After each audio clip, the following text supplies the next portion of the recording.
All right. First question. What are your names, the roles in the band name, and how long have you guys been playing? Basically, introduce yourselves. Start with the first in the Okay, band. hi. My name is Jordan. I'm the lead singer and rhythm guitarist in The Limited. How long have I been in the band? Since the start of the band, which was like 2017. I think we created the Twitter account in January 2017, so I'm gonna take that as the starting date of the band. We had a Twitter account before an actual band. Work that one out. Yeah, pretty much. We wrote the chorus to Parking Lot Mac is Fine. That was the first fun thing we did together. Yeah. Oh, me. Yeah. Alright, I'm Kitty. I'm the bass player. I joined the band in 2018? Yeah, 2018. Sounds right. Sounds Yeah. right. Yeah. I'm Luke. I'm just a dickhead. They keep bringing me along to gigs for. So I play lead guitar and I scream incoherently. And yeah, I've been in the band since the beginning, since the humble beginnings It's the humble beginnings in my living of room. bedroom recordings Yeah, with yeah. Jordan. I mean, the screaming incoherently, that's not even for the band. That's just... It's just him. That's Oh, just- that's just to get the demons out, you know. oh, yeah, you gotta exercise them somehow. Yeah. I was, like... You were started the band as well, right? Yeah. You two, Yeah. you two babies. What about you? Oh, I'm Landon. Hi. Welcome to the band. When did I start? I don't know. Sometime after the 2021. the Rona. Sometime 2021. after the apocalypse. You joined in 20. I'm post-apocalyptic. I thought you were mid-Rona. Yeah, it was mid-Rona because you your first show with us was the Great Club show, which is March 2021, I think. Kind of an average club, really. It was yeah. Yeah, I drum and yell into the microphone. Also, it's good fun. In one... Oh, no, that's 1.5. And we're the Limited. But Yeah, we're we're limited. Yeah. Fuck, Jesus Christ. That was your Do like a fault. cheers. One Did I go! say? I thought I said the limited. Maybe I didn't. Quack. You did. Quack. Did I? Okay, good. We all say what Yeah, we quack, are. quack, quack. Hey! All right, Alright. sorry. In one word, describe your band. Chaotic. Yeah, oh, that's good. Yeah, no, chaotic. Let's stick with that one. Chaotic. Yeah. Well, you can't use the same word. No, dipshits. Can I use that one? It's a different word, yeah. What are the origins of the band name? Oh, I can feel this one. I became obsessed with the name when I was like 15 or 16, and I had like a band of friends that like we had like one rehearsal, and I for some reason I really liked the name. I don't know why, it just really stuck with me as a name, and I knew that when I started a band, if I ever started a band, that I wanted it to be called The Limited, and then when Luke called me and said, "Hey, I'm having a midlife crisis. Do you want to start a punk band in our 30s?" And I said, "Yeah." And I said, "Can we call it The Limited?" And he goes, "I don't care." so that's the origin of that. Yeah. And it's because we have limited skills and apparently limited patience. And limited time left. Oh, and yeah. 'cause- Limited talent. Yeah. And because the world is ending, so... Yeah, limited time time. left. What were some of your previous bands or projects before The Limited, if you guys had any? Do you want Oh, to yeah, start that we've one? all had a bunch, right? We're all band sluts. This is my first Damn. proper band. I was- This is my first I was Same. in like a... Same actually. Oh, fuck, there you go. I had a band in high school, and we didn't make it past one rehearsal because the bass player got grounded. My history is much the same. We had one rehearsal in my basement because my dad he's a sound engineer, so we had a semi-recording studio in the basement, and we recorded like one half demo that we practiced, and it's long gone to history. And then I was gonna start another band with someone called the Pit Dogs, which I really liked, and then that didn't. We had one rehearsal, and Nice. it went away. And then I did a solo album, and then Luke called me. This band was my first real band. Yeah. My first band was, it's kind of like indie, thrash, pop, punk, kind of like Britney Spears crossed with Rise Against. With some shredding. Yeah, I've heard this band. It's a good band. I know other stuff, jazz bands, classic rock bands.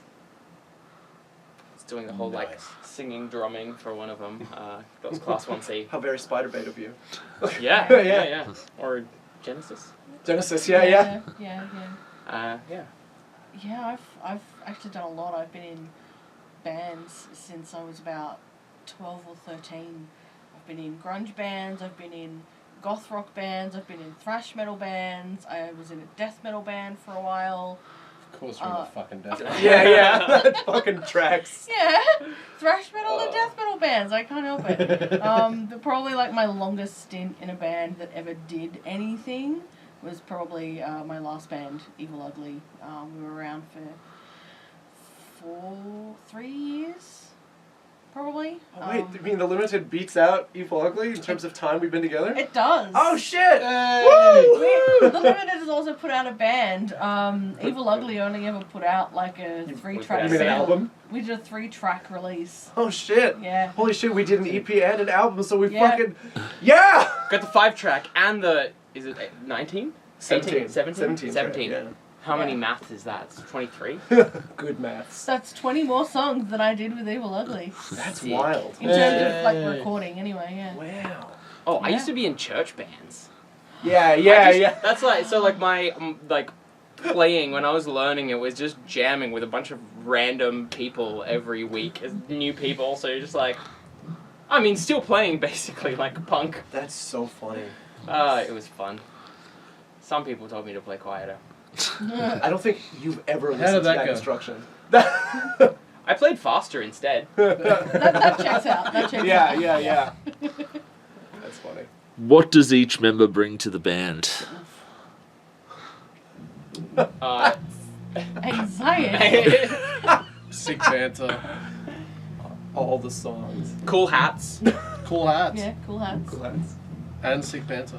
I mean, I would say cool shirts, but But you're I not mean, you wearing got the your fat records. But you're not where's wearing your bird shirt today. where's the birds? Yeah, your Yeah. rubber ducky shirt. It's too hot out there. Yeah, it's You're too hot.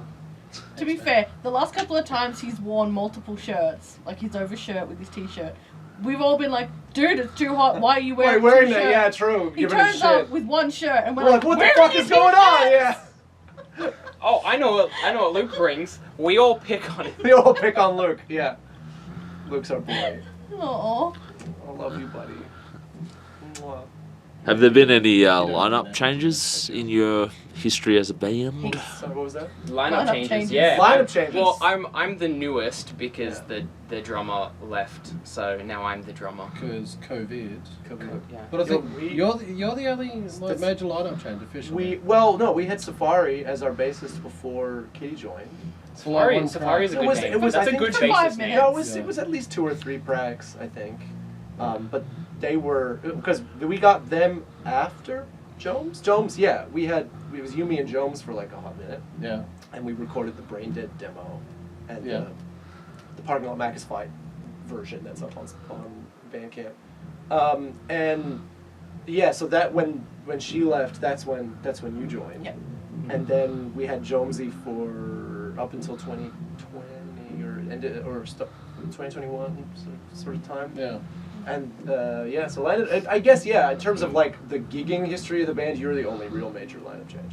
Yeah. So Realistically. I started more recently and have since played every song like 20 to 30% faster. Yes, yeah. We've lost time on some of the songs because We haven't lost it. We get more songs Yeah, per song. Like the EP versions of the songs are like 20 seconds longer than the album versions of the song.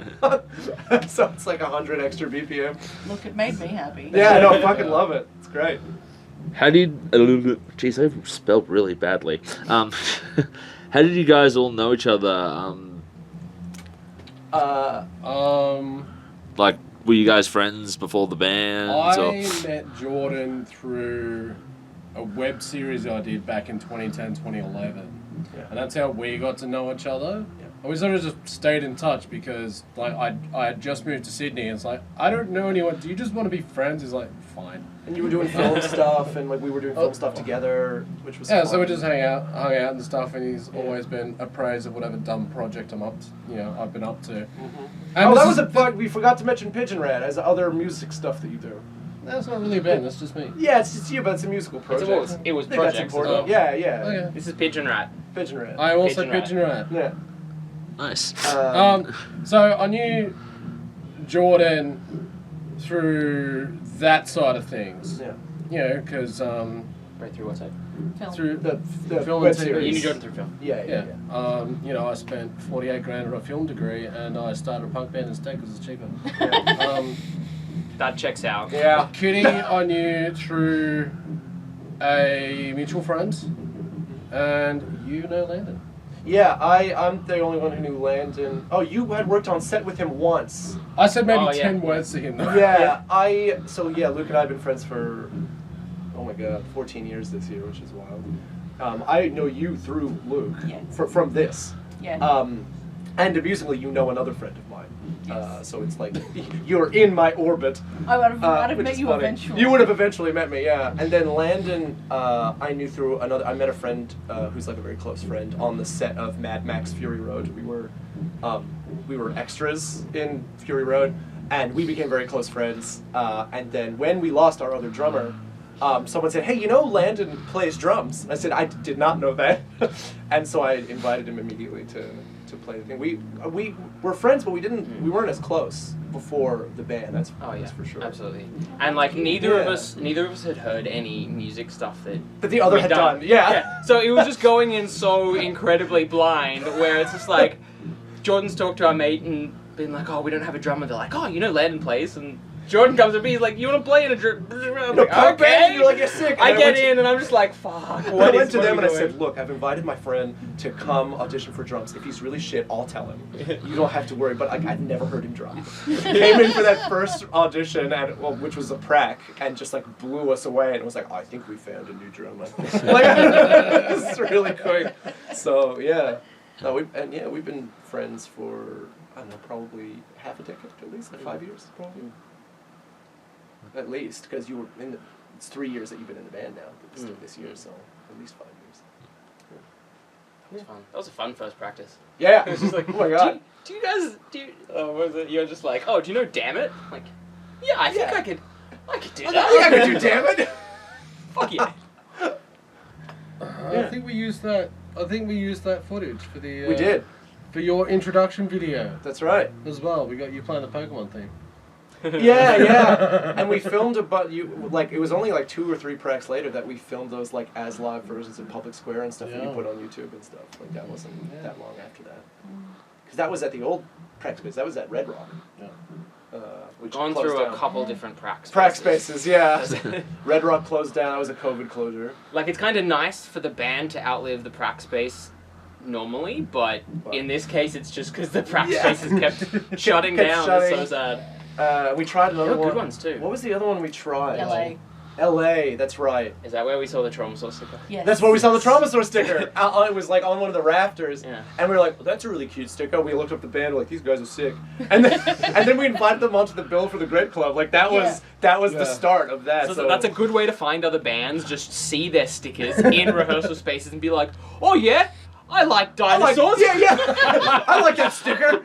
Yeah, fuck. Because I think it was me. I was like, "There's a dinosaur up there." Yeah, that's right. You were like, that's a really cute dinosaur. Yeah. Like, that is a cute dinosaur. And what a name! We all have And trauma. what a name, yeah. And now we're at Keynote Studios in Auburn, which is our current prec space. Just I And think we'll we be here deviated until from that Keynote question there a shuts bit. down. Yeah. what was the Love it. fucking question? Well, you pretty much answered it, Okay. and a couple others. Cool. This is what I mean. I mean, you can ask him again and Yeah, we'll we do talk shorter a lot. versions. We That's fine. talk a lot. It's fine. So, how was the early days of The Limited? Very unmotivated. Very sparse. Very sparse. Pre our lovely boy Landon here. Pretty tornado. Hurricane Landon, yeah. It was kind of, we didn't really have our shit together. Like, we did a bunch of rehearsals. We got a few lucky breaks from a friend of mine, Yeah. Ross from Mendoza. We got to play The Factory. We got to play Valve and stuff like I that. know, Ross. Yeah. Aside from that, it was just really, really unfocused and sort We of had maybe like one gig every 3 months or something. one at- gig at every most, 3 months, yeah. like- And we and we did Mad Pride for 2 years. we did Mad Pride for 2 years, and then we mumbled our way through an E EP. Yeah. I recorded for $500 at Red Rock Studios. And funnily enough, it sounds like like we it, recorded yeah. it for $500. Yeah.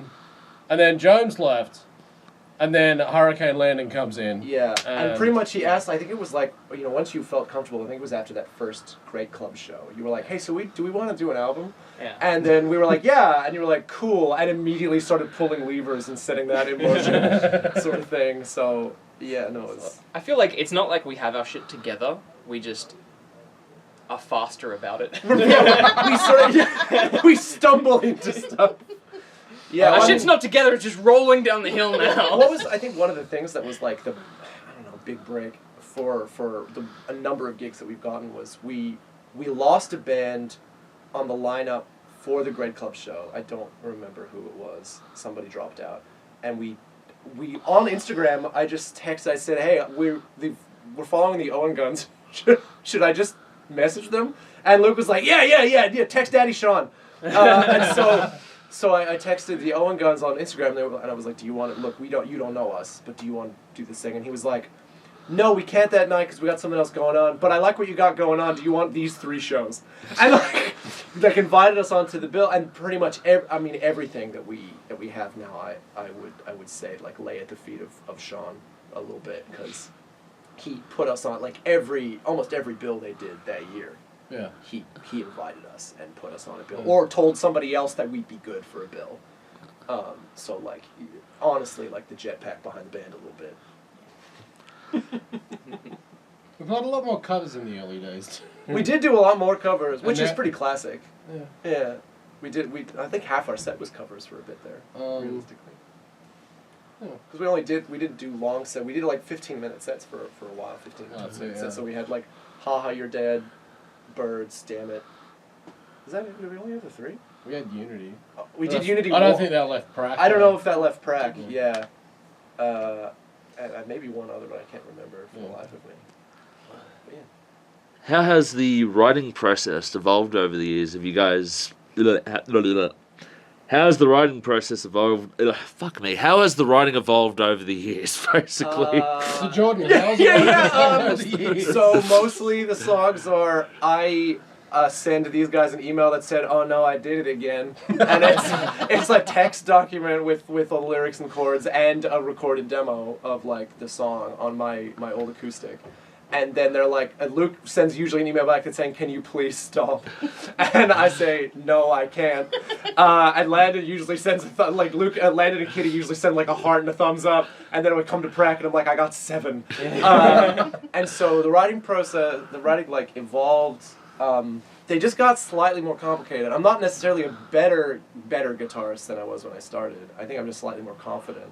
And so they're slightly more complex-ish. Like Sydney was the first one that like I did like a musical weird thing. I'm not musically trained, and I'm not musically educated at all.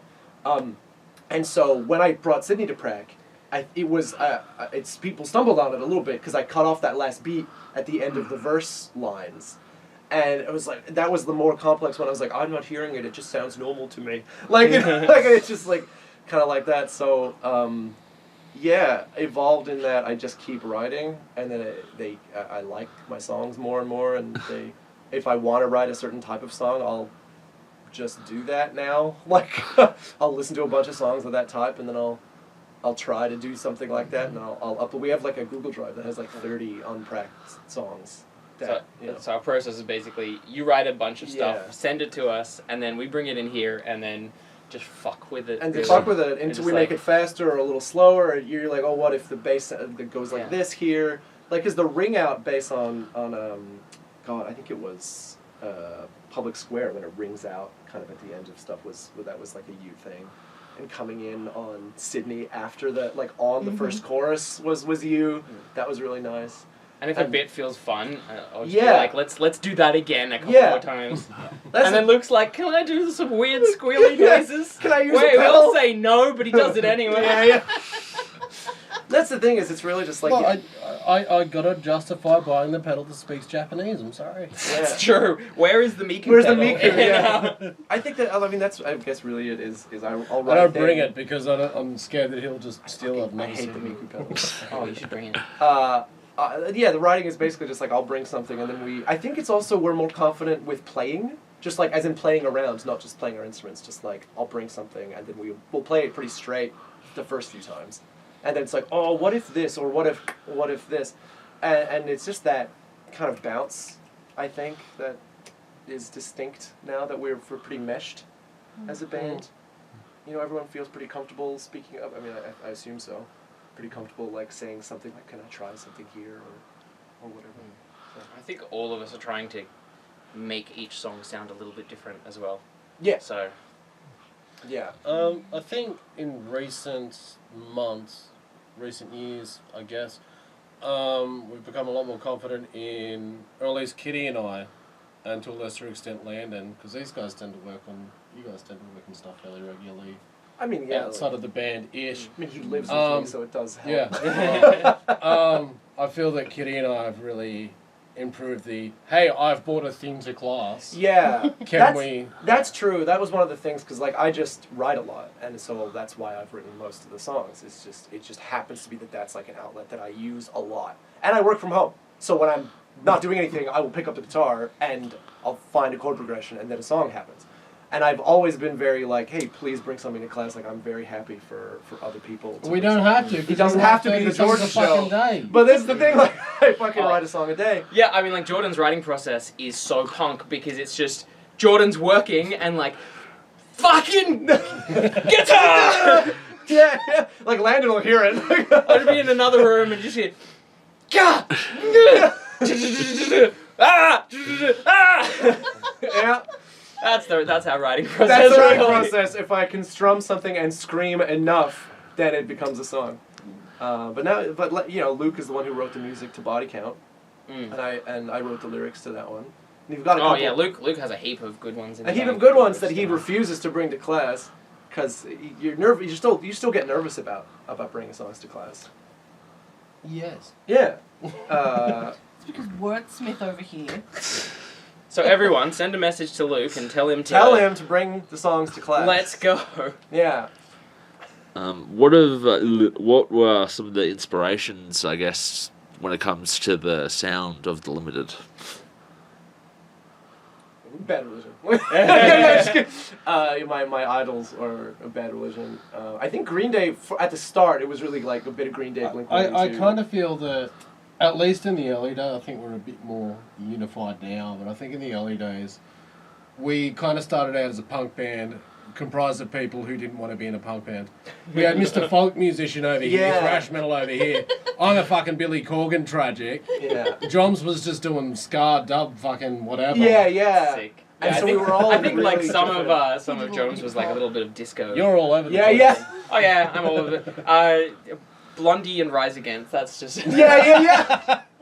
But I think like now we've sort of figured out like what makes it sound like a Limited song. Like I like to hope that all our songs sound vaguely different, but there's like a certain vibe that I think now we know how to kind of muscle it into being a Limited song.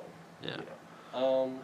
Now I guess shall we go through? Yeah, we'll go through and list respective our influences? respective influences. Yeah, I think I guess at the start there was a lot more Green Day in my writing style, and then I started. I mean, I listened to a lot of Bad Religion, and then I was like, I think I want to do very wordy shit, and so I started doing more wordy shit, and I really liked it.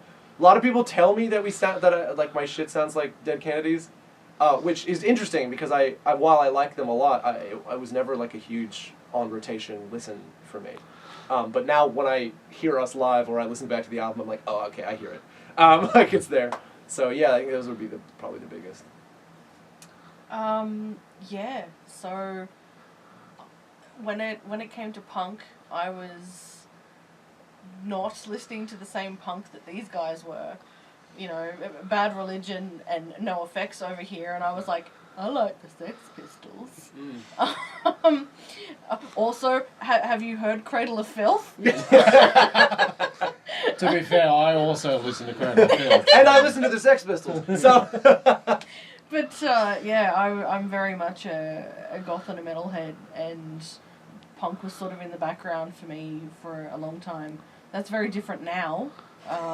Being in this band has evolved my music tastes, and I listen to a lot more modern punk than I used to, which is kind of nice. Like I found Against Me and became a Laura Jane Grace tragic. So good. Very good. Which is has been fantastic for my life in general, but particularly, bringing stuff to the band. And yeah, I don't know. You changed me, boys. You're We do what we can. Yeah. I think, like I said, I think starting out, I'll cut out the whole sordid backstory of when I first picked up a guitar, unless you want that.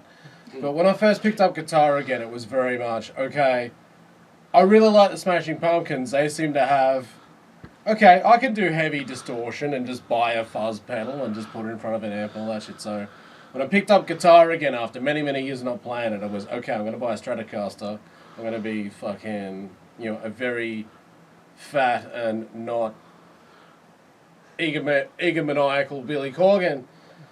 And then this one over here starts, and Black Sabbath and all that Blink-182 I think and Green Day was about as far into punk as I really got. And this motherfucker over here gets me into NoFX. That was my entire life for like 2 years. Yeah. And he's like, oh, you like NoFX? Well, here's here's a CD for you, Bad Religion, New Maps of Hell. Yeah. I was like, and then what? Andrew Jackson Jihad. Yeah. Oh yeah. So, fucking Andrew Jackson Jihad. as far as my playing goes, I think again it goes back to Blink, Smashing Pumpkins, a bit of Green Day, and most definitely NoFX. I think in terms of getting, I guess what I think vocal inspiration too. You definitely do like a bit of a Fat Mike scream, like when you vocalize. Fat Mike by way of Tom Waits, maybe. That's a good combo. Sorry. I guess a big, just whatever. I like all the stuff. I like how Bowie just has such a reinvention. Every couple of years, it's just like throw everything out that he's done, and then just like get new stuff. And so I have done that a lot, where it's just like go through a punk phase and listen to Pennywise and Clash and Rise Against and Against Me, and just like going hard in that, and then like maybe a couple months of jazz, and you just like go to the White Stripes, and it's just like mixing a bunch of just weird bits where it's like Dave Grohl just getting disco beats. Yeah. For Nirvana, it's just like you just get these cool little bits that you're like, oh, I like that. I'm gonna fuck with it. I like that piece, and I'm just gonna put it in a horrible context and make it new. Just like, Yeah. And I also just like messing with the guys. So if you're expecting a beat, Yeah, I really love. That's one thing I really like about you as a drummer. Like, it was one of the things that I was worried about, because Jones had a huge sense of humor with his drumming, and I was worried that it wouldn't carry over. But it super carries over. You have like such a fun sense of humor about it. Because like in the middle of songs, he'll just like start like a ska beat or something, and Kenny's like carries on like nothing happened, and Luke's like, please, please. But that's how you know we work well together. Exactly, yeah. He can fuck around, and I'm like, I got this, bro. Yeah. You'll find your way back. Yeah. Luke has two expressions I just on looked this. behind me, I was like, you motherfucker. Motherfucker, yeah. You have two expressions. One is, this is the best thing that has ever happened in my life, or die. Die. Yeah. That is accurate. Yeah, absolutely. Have you guys, well, I already know the answer to this, but the audience won't. Have you guys recorded any material? If so, what was the process/processes? Oh, jeez. We've recorded stuff. We have recorded recorded some stuff. We did an EP first. I think we mentioned that before. We did an EP first. We did this $500 sort of as live recording. We recorded like a set of us playing the songs like a bunch of times, and then we just sort of picked the best ones. And we didn't have any money. So we were just like $500. I think at the time was quite a lot for us. And so we said, $500 including mixing and mastering. Like that was the price for everything. And so we picked. I think it was 5 songs plus like a bonus rant track that I recorded on my own. And so that was the process. For that one, we got like an artist to do some art for the cover, and we just released that on Spotify. I had a bit of a wet fart of an EP release because COVID fucking happened. And then when we did the EP was very much a put a microphone in the middle of the room, hit record, yeah, and play it like nuts. And it but with a bit more supervision. And credit to Credit to Ruben who Yeah. recorded and mixed it. Though I will say, did Kitty's bass Sounded dirty a little bit in Yeah. those recordings. You're not that audible in those, which is a shame. So I'm guessing it evolved for the album. Yeah, for the album involved, Yeah. You know, I wasn't there for the EP, but recording the album, it was just like, it went hard. Yeah. We went hard. Yeah. We recorded 19 tracks in one session. Yeah, 19 guide tracks, yeah. It And was at then- least 3 takes of each. That was Yeah. the drum and bass for 19 tracks in one go, in one day, up at Woodford Studio. Yeah, Woodford Studio, that's right in the Blue Mountains. And then the engineer has his own studio in Lawson. And so he was like, "Oh, come to my studio, we'll do the guitar and vocal tracking there." That was my first time ever doing tracking on a guitar. I was very concerned that I wasn't a good enough guitarist to be able to like maintain 4 tracking. And it wasn't that bad. I think it was pretty okay. How do you think I feel? This motherfucker sped all the songs up. Yeah, it did. The vocal recording was interesting. That was like a really different. I've never really done that, and so that felt Yeah. really different. But I also didn't think I'd be able to get to like the same place with all the screams as I can live, and that Oh, but was you went not a harder. problem. You went I went harder. harder, and It's I like, almost passed out for getting better. 'Cause Like when you're doing both at the same time, it's hard because you've got the divided attention. But Yeah. then like, get him in the studio, you've got one job, and you're just Yeah. like, okay, 120%. yeah, that was really fun. I really enjoyed the vocal sessions. With us being outside the vocal booth, egging you on and being idiots Yeah, so that you were getting pumped up yeah. Oh yeah. probably helped. Genuinely very, very helpful. Yeah. And like getting the notes, even if they were silly notes, like for Naked, the big note for the bridge was get hornier. Yeah. And Is he just singing and we're just like, hornier, be hornier. and it was really nice to have that feedback because like sometimes you get in your own head about doing vocals. And about Sometimes how you're they not sound. horny enough. Sometimes you're not horny enough. And so though the process was more traditional music recording, I guess. Like we did the guide track. None of the guide track is in the final versions, but it was like that proper kind of way of track by track laying. Well, I mean, like it is for the. Oh, obviously the drums drum and the bass. Yeah, the drum and bass are in there, but our Nailed guitar it. and vocals. Yeah. That's because we're good at what we do. Yeah, Yeah. well, that's what the engineer said, that we came in there and Good- he was like, good you were really practiced. You came in there and just nailed all of this. Like, yeah, we're really tired. Oh, it was so fun when we're like getting into it, getting set up, and Elliot, who's pressing the button recording for us, I was just like, oh, how do we do a click track? Like, how do you want to set that up? And he's like, do you guys normally practice with a click track? No. He's like, you're a punk band, right? Yeah. You don't need a click track. Yeah. He was so dismissive of that immediately. I was like, no, Yeah. it's fine. Let's just record some rock and roll here. Yeah, you guys are like classic punk. They didn't use click tracks. They just played. Alrighty then. Yes, sir. And look, they're not sped up if that's the album version. Yeah, exactly. That's just the version. That's the official That's just version. that's the official Yeah. version. Good point. Yeah. Exactly. I played the So- songs at the speed they were supposed to be played. This is why we love Larry. Yeah. What has been the music community's thought on you guys? And in the same vein, what are your thoughts on the wider music community in Sydney? Oh, we have a song about Sydney. We do have something about Sydney. I think, okay. Sydney I will as a say- city. Between boredom and bullshit. Yeah. I think the reaction to us, I'll start there. Surprisingly nice.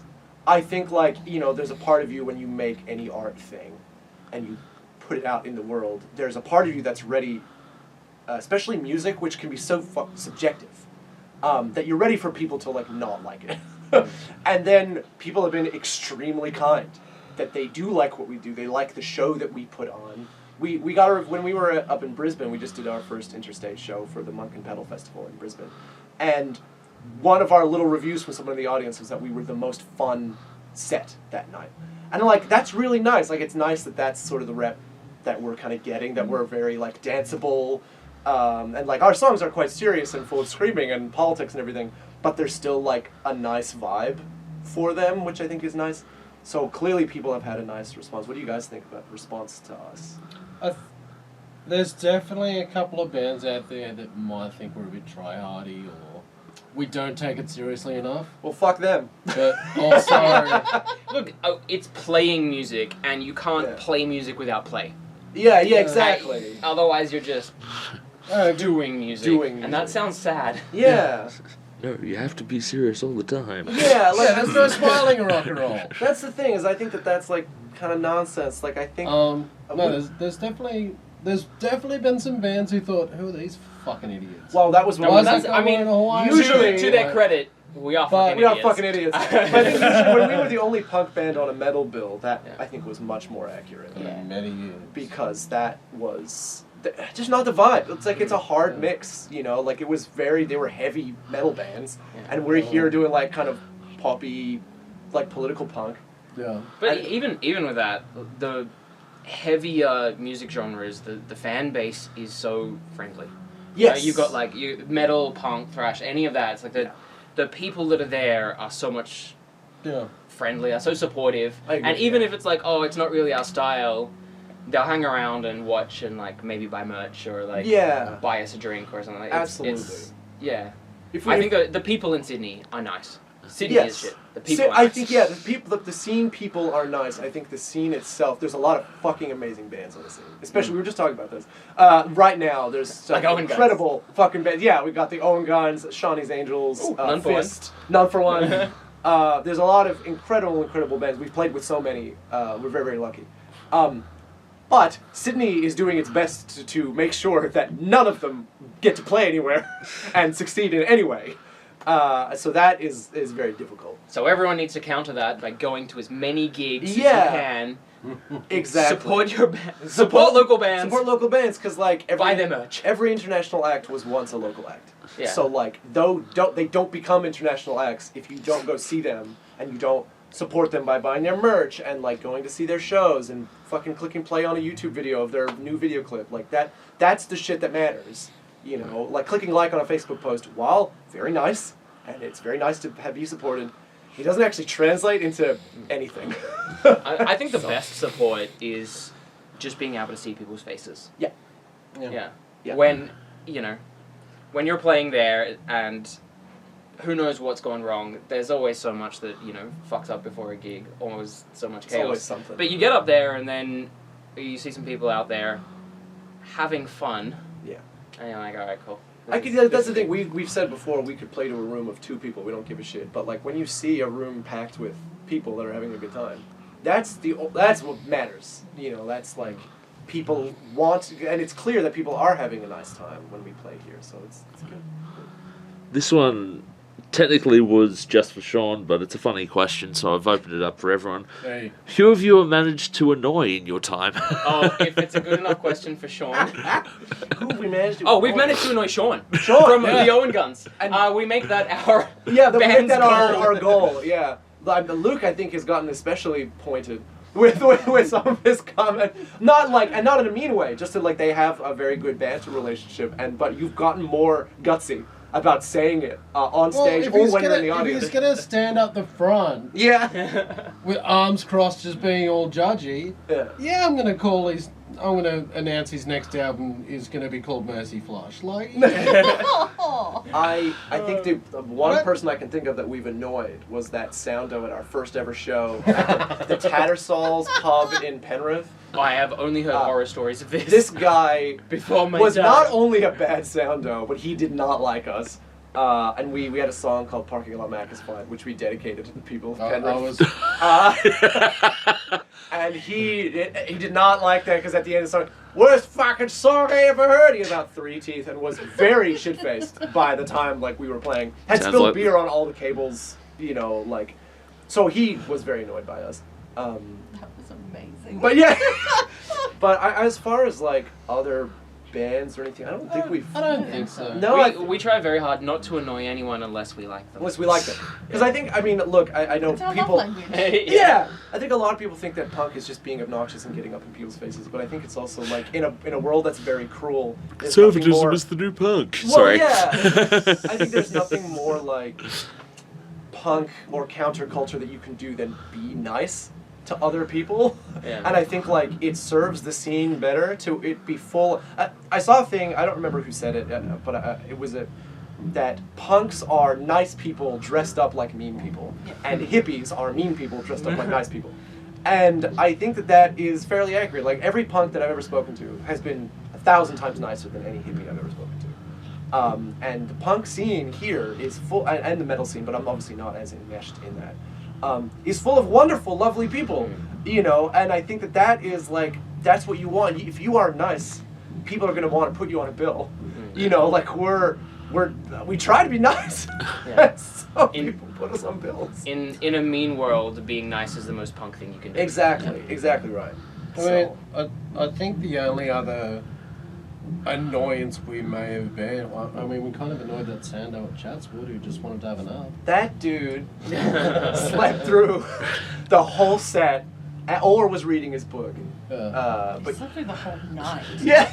Not just us, every band. That's dedication to sleep, Yeah. that you can sleep through punk. Yeah. Good No on it. band's Yeah. going to distract me from the Born Supremacy. Yeah, exactly. No, it was I think like we've never gotten into like an altercation or anything like that. We've not had like a situation where Who do we annoy? Luke. We annoy Luke. Yeah.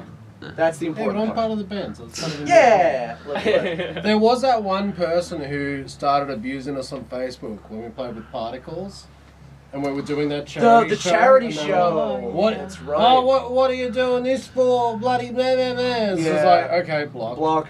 Clearly not worth our time. Yeah, no, I mean, other than that, I mean, there was the guy who at Woy Woy was zig heiling during Don't Be a Nazi. Jesus Christ. Don't do that, kids. Don't do that. Don't zig heil. So We that think was it's ever. interpretive dance. Yeah, it was very much. It wasn't intended, I don't think, as like being. It was just like he was drunk and he got really into it and just started zig heiling, and we were just like, no. And so then I think he overheard me kind of talking about that, and he left. So I I don't know if that's don't know if that us counts, annoying them. but That's more them annoying that's us. them annoying me, and then like realize, because I saw the look on their face on the left. It was contrition. Yeah. So like it was obvious that they Look, made it don't be racist. Don't do that. Yeah. believe you guys have a song about that. Yeah, exactly.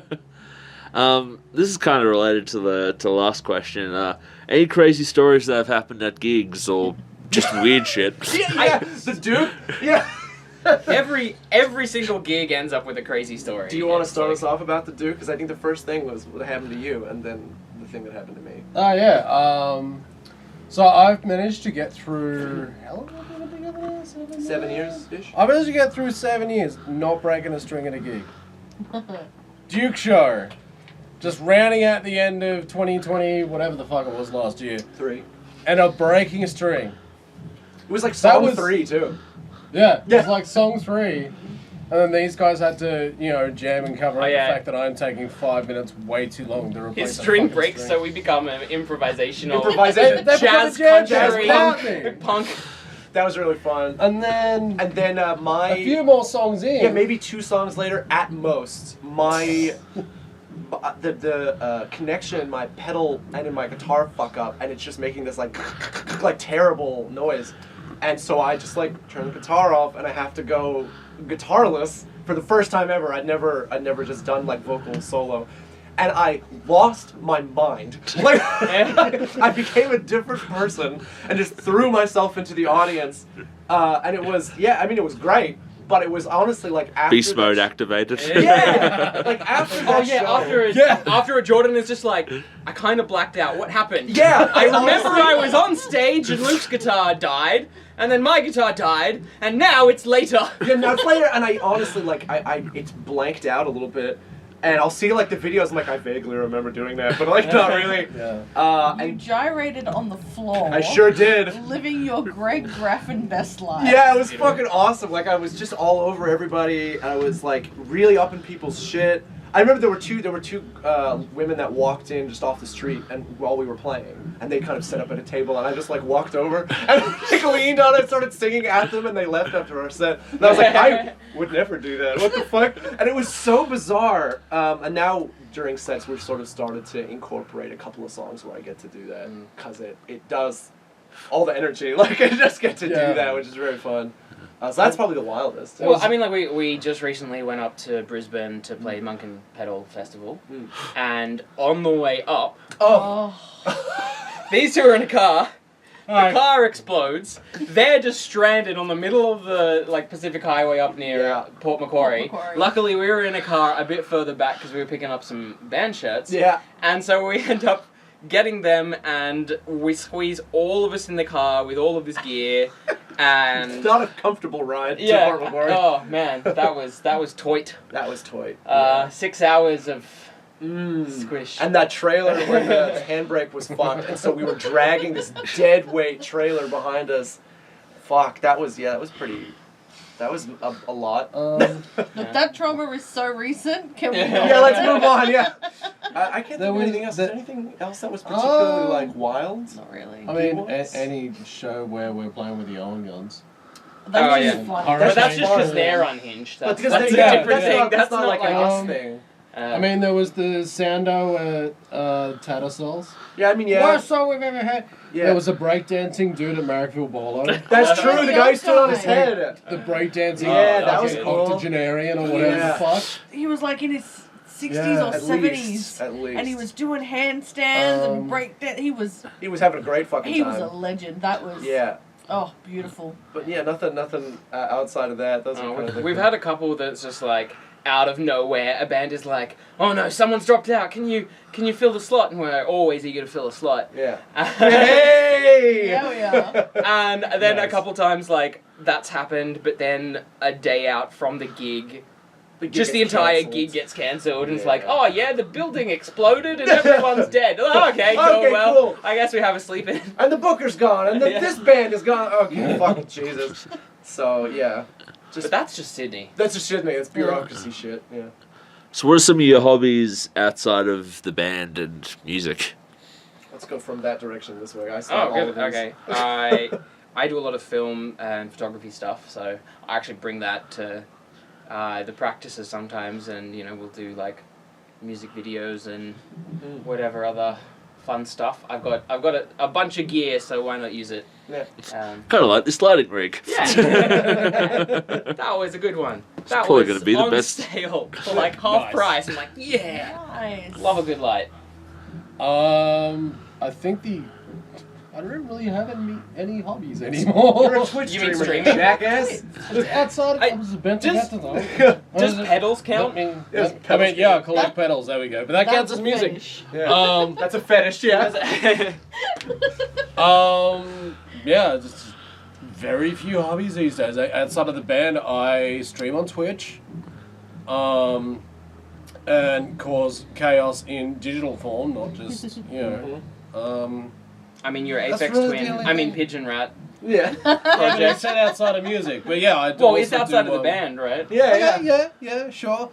And Uh, I mean, you often say that Bro, Pigeon Rat let me is answer not the music. question. No, it's not music. It's just noise. Hey. And you shut the fuck up for 5 seconds. Can Thank I? you. I know, can you? Oh my I'll stream on. God. You just Are mom and use your the daddy whole- getting divorced? Yeah. Oh fuck. It's a Stream Mom video and games Uncle on- Luke. I stream video games on Twitch, and I do kind of weird, industrially Aphex 20 music under the name Pigeon Rat as well, and I've got a few EPs under my belt with that. And another EP that I'm still trying to work on and finish off.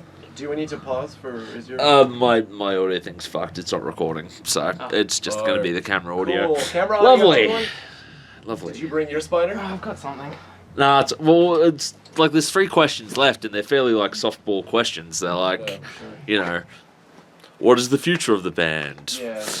Well, we'll take your Plug pulse your- first. Plug Oh, we got little roads. it's all right. Again, it should be all right. You might hear me breathing in the back of the in the background, but Yeah, but that's your problem. Yeah. that's all right. I think the battery's died or whatever. It's Anyway, they're absolutely recording? cool. They're recording now, so. Okay. Well, it's going to be great audio for the last 3 Three questions. So, Kitty, what about your hobbies outside of that? Oh, yeah, I don't know. I'm a hermit. Okay, so this is where the band gets spicy, because I run and facilitate like BDSM social events, so like twice a month there's 2 different socials that I run, and they're just socials, like people will get together and have a meal in a pub. We all just happen to be kinky and into hardcore BDSM. And then the second one that I run, it's kind of like a skill share. People come to learn hardcore BDSM. And then I have the band and I have my day job, and that's kind of my life. Yeah, fair enough. I don't know, hobbies wise, I mean, like I work from home and I live in the mountains, so like I don't go out that much. I mean, video games and reading, like that's pretty classic at home hobbies. I love to putz about in my garden. we got like a 1/4 acre in the mountains, and so I putz about with the fruit trees and all that sort of thing. I like the peace of doing that. I'm also going to come to your house and potter in your garden. Yeah, please do. I love when people just come up and potter in the garden. Like, it's a very pleasant place to be. It's very peaceful. I love seeing all the bugs and birds and stuff. It's really nice. And just like a growing stuff that you can then use. Yeah. Yes. Like our lemon tree this year gave us about 78 lemons or something, maybe 80 lemons. And that's just like really nice. So now we just have a lot of lemons, and so we're making lemonade and all that sort of stuff. Other hobbies, I mean, that's I used to draw a lot more than I do now, but and I make all the band merch at home. Oh yeah. Yeah. John doing all of the screen printing for our band shirts on upcycled clothing shirts. Yeah. That's it. Yeah. Playing guitar. So, what do you think is the future of the Limited? The future is, I mean, it's hard to tell. Whatever it will. We talked about the past, the present. Now let's get on to the future. whatever the scene will allow, I guess. Way too fuckable. Yeah. I hope we can keep doing this for a really long time. My wife and I are about to have our first kid. Congrats. Thank you very much.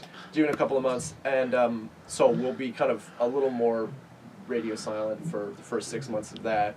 But I hope we just keep doing it for a very long time, and I can be embarrassing band dad. I would like us to do this as like a second job. And we can do our main jobs that none of us love all that much, to do those less and do music more. But that's what everybody wants who starts a band, kind of thing. So the future is we'll just keep playing shows and keep doing what we're doing until we drop dead, I guess. I mean, we got the one album recorded, and I guess we're like pretty comfortable with all those songs. So. With new ones. With your baby coming up, that just means it's going to be a good time to write more stuff and prep that. Bring everyone's Jordan's already written the second album. Yeah, so and the third. We can learn the. We should learn and those. Luke's written a whole bunch. And Luke's written a couple. Like, you're gonna bring one to Yeah. class too. Like, I think it'd be a great opportunity at least in the next year. Like, I can't think 10 years ahead, but at least in the next year, to practice some new shit and record it. So the next year will be all right. All Oh. writing, because it's writing. Writing. Jesus Christ, that one took a second. Yeah. But yeah, I mean, look, we can Bad Religion and do an album a year. Like, they did that for the first 5 years or something after in the 80s. But Yeah, I think now that we've recorded the album, it's out on digital, it's out on physical. yeah, We even have new shirts to commemorate I know. Yeah. the album. I think the immediate future for us is taking everything we learned from that process and putting that back into the songwriting, back into how we go as a band, back into where we can improve. Yeah. Yeah, most definitely. I feel like just the ethos of punk is to always try and make things better.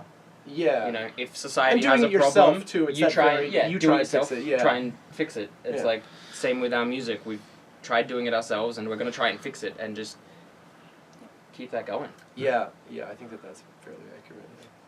Any advice you would give to people unfortunate enough to watch this? Don't do music, kids. No, do it. It's fun. Don't do school, stay in drugs. Don't do school, stay in drugs. I don't know. It's hard. Like I never feel like we're in a position to give advice. Be nice if you want to be in a band and you want to play with other bands. Don't be cocky or cunts because you think that that's what bands are supposed to be. Just like be nice and like be yourself and like whatever. Like you can be your own person, but like there's no point like being shitty to the people that you're playing with or to your audience. That's I think like the biggest piece of advice is that I've heard people say like, oh, we're not going to get them back on a bill because they were rude, and it's like, yeah, that's right. It's too annoying to deal with someone's shitty behavior. They might be a good band, but you don't want to deal with them in the back end when it comes to organizing shit. Yeah. You know, that would be my advice. What about you? Yeah, no, I'd agree. Yeah, just don't be a dick bag, and practice. Have you practiced today? Yes, good. Do it again. Do it again. Yeah. Want to go while while I stall and think of an answer? Sure. I think Yeah, it's fair. off the back of that. I think it's really good to find a way to play with whatever you're doing. You know, if it's writing music, if it's going out and doing anything, any art, any creative process, play. Yeah. You know, if you're playing music, play with it. You know, don't approach it so seriously that you lose the joy, because music without joy is music without soul. Yeah. I And agree. no one wants that, you know. Yeah. Definitely. And then if you're having fun, other people will have fun. Yeah. And then you get to have fun with more people. And they can tell it's when you're great. having fun too. Yeah. Like when you're in an audience and you're watching a band who are like not visibly having fun and they're taking it very seriously. There's a vibe. There's a certain place for that. But sometimes if you're in a set, you know, or on a bill or at a show, and there's all these bands having fun, and then there's one band that really stands out as not having fun, it's kind of like, man, it's really hard to fucking groove with this because like no one really, they don't even feel like they want to be here, you know. Yeah. Yeah, if you're not having a good time, why would anyone Why else? would anyone else? I Yeah. think part of my advice sort of echoes yours, where it's like have fun with it. But definitely, I think my biggest piece of advice would be, and we lucked out as a band being able to just gel completely, like even with with Landon or Joms or Safari or whoever, we just all managed to sort of get along and then get along with other bands who have booked us or we've played with. But I think definitely don't just settle for the people that you sort of know and, okay, they'll do. Like, you know, definitely find people you gel with, or otherwise you're going to have a bad time with them. Yeah. And being in a band is a relationship. It is. We don't have time for bad relationships. Yeah. No one has time for bad relationships. But I think that's like a really core part of it too. It's like we gel as a band, but like I think it's also really important that like when you first start, you're not going to be if you're joining with people who you don't know as well. You're not going to be best friends with every member of the band when you first start, unless you are already best friends and you start a band together. That comes later. That comes with time. You become friends by exposure to each other and doing shows together and having a shared history. And so, like, that, having fun in the prac room and having fun on stage and having fun going to shows together, that's what creates, like, friendships and a family in a band. And, like, hopefully you have the type of friendship and family with your band where you can talk to each other when shit goes wrong and stuff is happening. And like that's the core, most important part of like any sort of group project is being able to talk to each other. Yeah, I think again echoing what Landon was saying, don't take this shit too seriously. Ever. You ain't Slayer. Yeah. Just have fun. But even then, if you want to be Slayer, still don't take it seriously until you become Slayer. Like, just be dicky kids who want to play music. God damn it. Sorry. You had it in mind, and now it's gone. Yeah, and I only have 1 minute of battery left, so We'll keep it short. I hope it's a quick... any last words for the audience? Thank you. Alrighty. Plug your band. Advertise yourself. Don't be a Nazi. Don't be a Nazi. Be nice to each other. Yeah. Have fun. Pet all the Go to dogs you gigs. can. Pet all the dogs you can. How is it you normally close the shows? Don't drink and drive, listen to your friends when they cry, and consent is imperative. That's That's it. Yeah. Plug the band. We are on Instagram at the Limited Music Oz. Oz with an OZ. We're on Twitter. Well, we're on Twitter at the Limited Music, but we don't really post that much. We're on Facebook at the Limited Music. It's called X now, not Twitter. Fuck you. I'm not calling it that. And thelimitedmusic.bandcamp.com for the Bandcamp music stuff. Check come us to our out. shows. Yeah, come to our shows. Like, it's fun. We promise. Yeah. Check us out. Buy our album. It's called The Coffin or the Suitcase. Yes, that's right. Please. Yeah. It was very expensive. I'm very. You guys ready to rock? I'm very cool. Sure. Yeah. All right. First question: what are your names and roles in the band, and how long have you guys been playing for? You want to go first? I'm Jackie. I play guitar and I sing. I'm Douglas. I play bass and I do the harmonies, screamings. Yeah. I'm Jono and I play drums. Sorry, I forgot to ask. What's the band name? We are So My System Take Navel. Do we have to do that again? Oh yeah. Yeah, we can point at the bat. So it's System Mabel. You. What do you think? What the fuck do you think I need? No. In one word, describe your band. We should have thought about this. Yeah. I did. Mel and I were going over it and we came up with emotive. Fair enough. Well, I didn't Frantic. want to be generic and say fun or Frantic. or punk. Yeah. Oh yeah, we're punk. Yeah. What are the origins of your band name?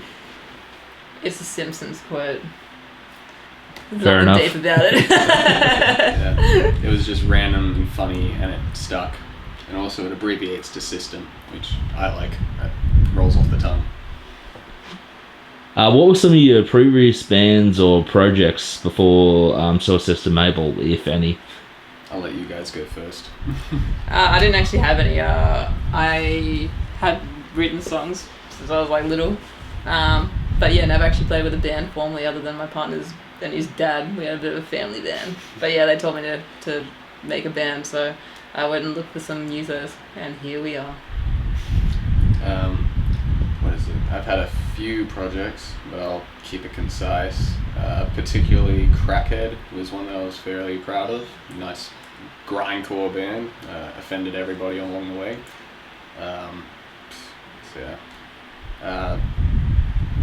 Yeah, that's probably the top of my list, at least of favorites. I haven't really had any serious bands, just casual school bands. We just play cover songs. What does each band member bring to the band? Ooh. Should have thought about this as well. Nah, I think I'm not going to speak for myself because that's a bit lover, but Nah, go ahead. Doug definitely brings the dissonance. If I write a pretty tune, he'll make it ugly. So yeah, he brings the. It's a good. I don't know. It works. Yeah, the way we sort of write, I like to think of it as essentially night and day. You know, Jackie will write the sort of nice stuff, the catchy stuff, the poppy sort of stuff, and I'll take it and I'll darken it up, if you will. Yeah. Yeah. And then I was just gonna say, and then yeah, John has been with us for only a few months, but already is like smashing out some creative ideas. It's actually really good what John is bringing. He's actually he's calling us out and giving us ideas. It's not just us telling him what to do, so it's good. Yeah. Just the other day we were writing a song with polyrhythms. Oh, nice. Yeah, like lots of little like funk grooves, like obviously his inspiration, but yeah, definitely taking the band a different direction from the standard 4 on the floor punk. Yeah. Have there been any lineup changes? Yeah, there have been. Yes.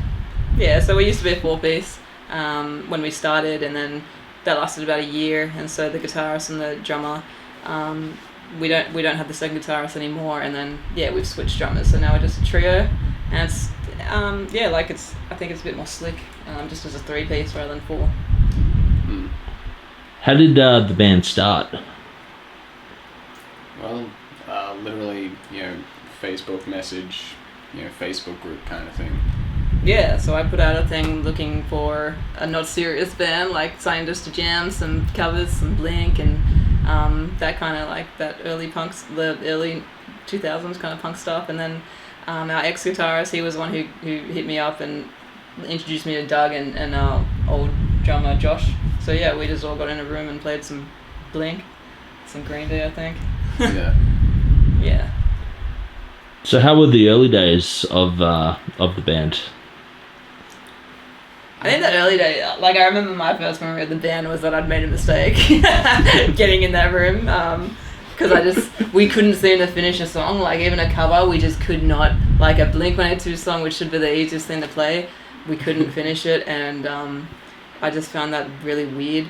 But then as we went on, like, you know, definitely started to obviously get a bit closer to Doug. I think that relationship was a bit better, easier to navigate. But yeah, it was just interesting those early days, I think. Yeah. What is it? Learning those covers, learning how to play with each other and manage the different personalities and, you know, what each of our different ways of thinking brings to it. So obviously there's that, you know, that uphill struggle that everyone goes through at the start of a band, is you're kind of working out who you are, but who you are as a unit. Yeah. You kind of technically already answered this question, but I'll ask it anyway. How was your first few rehearsals? Yeah, they sucked. I mean, definitely messy, but kind of fun. Yeah. Yeah. In this early point in the band's history, had you guys written any materials, or were you just focusing on doing covers? No, we actually started writing really early on. I remember like it was maybe the second or third jam where someone said like, let's try write something, and I think you guys had brought in something from a different band. Yeah, there was a couple of stuff that me and the ex-guitarist worked on, which we tried bringing to this band, at least as an inspiration to give an idea. Wait, let me take that back. Starting point? No, just like a couple of bits. There was the couple of songs the ex-guitarist and I had worked on that we showed to give an inspiration or direction of what we thought this band could be. Yeah. And it was interesting because like that earlier song, like that was, I never really cared about that song to be honest, but we actually as a group first started writing 5. I think that was the first song we started writing together, which was on our EP. So that was a really interesting process because like Doug said before, working off each other, because I remember kind of going one way and then he's like, oh, I want it to sound Offspringy and I wanting to add this riff. So that was kind of probably the first, collaborative writing that we had as that group. Yeah. Like literally writing it in the room, like as we're going. Yeah, that was a lot of fun. How'd you guys prep for the first gig you guys had?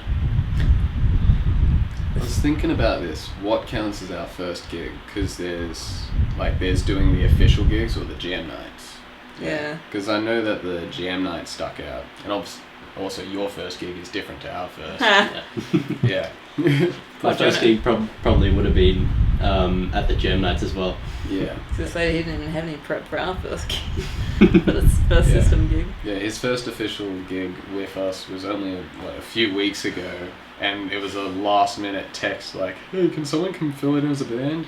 Yeah. And he'd only played for like 3 weeks. No, but I think our first gig, so we first did the jam night, we did 3 originals. I remember we did 5 Super Emo and Circles, which again are all on our EP. And I remember being super duper nervous about that one, because I'd never been on stage in front of people. So that was actually like super, like, yeah, just a massive step for me personally. But it was great. And then we had our first real gig like maybe 2 months later where we played for 2 hours, which I look back and I just think why did we not have someone else play with us? Because we were not that good. Again, like we were playing covers badly. Yeah. Our originals were 2 hour okay, set, but we only had half an hour of songs, of written material. Like, it was fun, that's for sure. I'd say those first gigs were, I suppose, I didn't really take them too seriously at the beginning because, as you said, we weren't that great yet. So to me, I would just kind of get up there and kind of clown it, if you will. Like, just swinging my legs and doing whatever. Yeah. And I also, because you were so nervous, to me it was like, well, I'll just take some spotlight off Jackie. Yeah. Make her feel a bit more comfortable. Yeah. Yeah. How was the reaction from the audience from your first couple of gigs? I think both of them were great because at the jam night we had a few. I had my family and partner and whatever there, and I think we'd managed to get a few people to come, and everyone seemed to love it.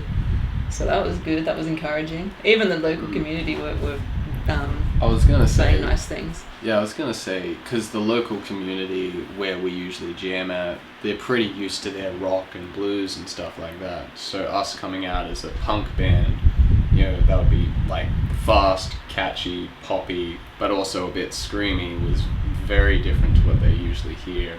But amazingly, they liked it. Yeah, so overall pretty positive response. Yeah. How has the writing process evolved over your guys' time being in a band? Well, actually, on that mention of the screaming thing, I was pretty tentative about bringing that side of my writing, to this band, because it was originally said like, we'll play pop punk, do melodic, do nice, stuff like that. So, and then Super Emo was the first one we did where, I actually had my screams as part of the chorus. And if anything, I was expecting you to be like, oh no, it doesn't fit. But then you were like, no, that's actually really good. Do more of that. And now we've been doing that ever since. Yeah, sounds like, yeah. And even now with Jono on board, it seems like the songs are getting faster and getting heavier even, and getting more of what we did, but more. That sounds dumb, but you get what I mean. Yeah, I get what you mean. Yeah. What were you Oh, sorry, I cut you off there. I took the whole thing, so I just wanted to check if they wanted to answer. I think I'm a bit more aware of not writing the same thing over and over. Like, I think trying to actually make a different song, but also taking inspiration. Like, I think it's, I don't know, like, sometimes when I write songs, if I might have an idea at home, it might be inspired by, like, a band, right? It's like, I want to write a song like NoFX, so I'll go on and write something like that. And I feel like I'm doing that a bit more personally. It's like, I want to write this band kind of thing, and it's like my interpretation of it. So I think I'm doing that a bit more, but also different lyrical, like, I think I'm trying to get a bit more outward, like not just focus on personal stuff lyrically. I think looking a bit more at the world and looking at a bit more things that is going on in the world rather than what's going on for me personally, I think is kind of opening it up a bit. Speaking about inspirations, that kind of leads on to my next question. What are you guys'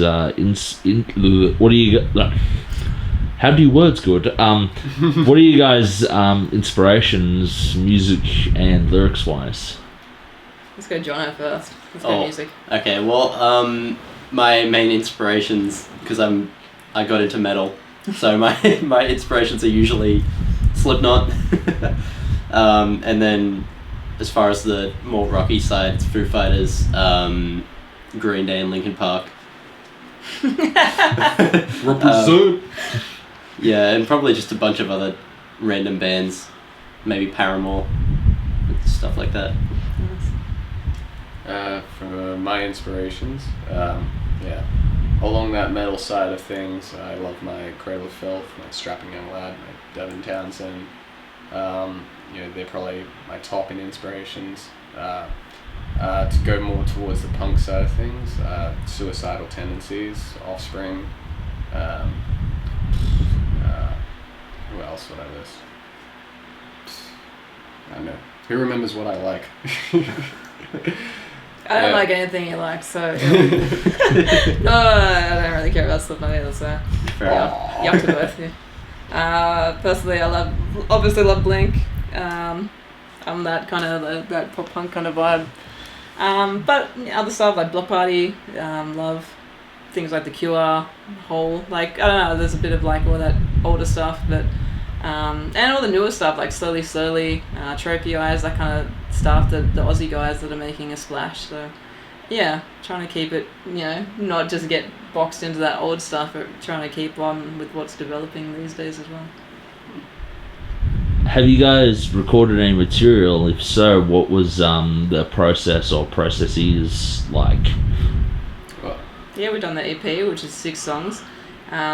Process, I think we learnt a lot because I think we went in there not realizing how much you need to know a song. So personally, even things like strumming patterns, or like you know, or if you're doing a minor chord like some chords you can't kind of hear a minor or a major if you're playing live, whereas in recording you can. And it's those little things that you're like, I didn't think about this before, and you're on the spot. So that was definitely a learning process. And then obviously having to sing in front of everyone with no music is always scary. But no, it was a really good process. We worked with a local guy, Dave Blues, and he was able to kind of create what we wanted, and he knows our sound, and really patient guy as well. Lots of times we had to repeat takes, and yeah, it was great. Like, and we're going back soon, and it's going to be even better this time. Yeah, just adding more. Even walking in there going, well, what tempo is the song? Oh, yeah. And trying to find the right tick on the metronome, you know, too fast or too slow. It feels like it's dragging. I feel like you're rushing, and then you're making mistakes because everything feels off. And then of course you realize later on, the song's wrong. Yeah. You got to put a microscope to everything. Yeah. And if you don't take a microscope to it before you're in recording, you're wasting those hours whilst trying to record.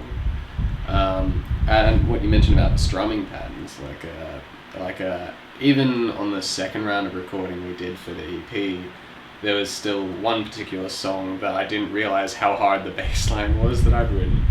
Like just because, particularly Stupid X is the one I'm talking about, where it's just so jagged, like dun dun dun dun dun dun dun dun dun dun dun dun dun, so those little things where when you're performing you're not thinking about it, but when you got to think about it you're like, what is it again? Yeah, that's the thing. You can make those tiny little areas live, but you can't do it. And it's the same with riffs. You might think it's a simple riff, but then when you have to record it, you're like, gosh darn, like I suck. Can I even play guitar And like anymore? a pick slide, I remember doing that like 14 times. He's like, can you even pick slide? I'm like, I thought I could. But no, and I was going to say as well, that was one half, but then I found frustrating was when we actually got the mix back. Yeah, the mix back, and then we had to go through it with a, and be like, do we like this? I found that was even harder than recording, to be honest. Yeah. Like trying to say like, oh, the guitar needs to have more gain, or the bass isn't clear, or it's too muddy, or the way that kick on the drums isn't cutting through enough. Yeah, just that's right. Those little minute details. Yeah. Yeah. So very cool process, very fun process, but very detailed process. What has been the music community's thought on you guys? And on the same route, what are your thoughts on the wider Sydney music community? Fuck them and fuck it. No. Cut that out unless it's funny. Keep that in, just like, don't say keep it in. Might just keep it at the start, do some clickbait or something like that. I'm going to give a nice answer before Doug screws it up. Good. But like, locally we've got, like we said before, there's heaps of people who support us in the scene, which is really cool. But wider than that, like, there's a lot of bands that we've played with. Maybe I'm going to name drop right now. So bands like Dirty Mindsets, Shawnee's Angels. Personally, I love Spinning Cupids as well. Like, there's a bunch more as well. A Rose for Jade, I should mention.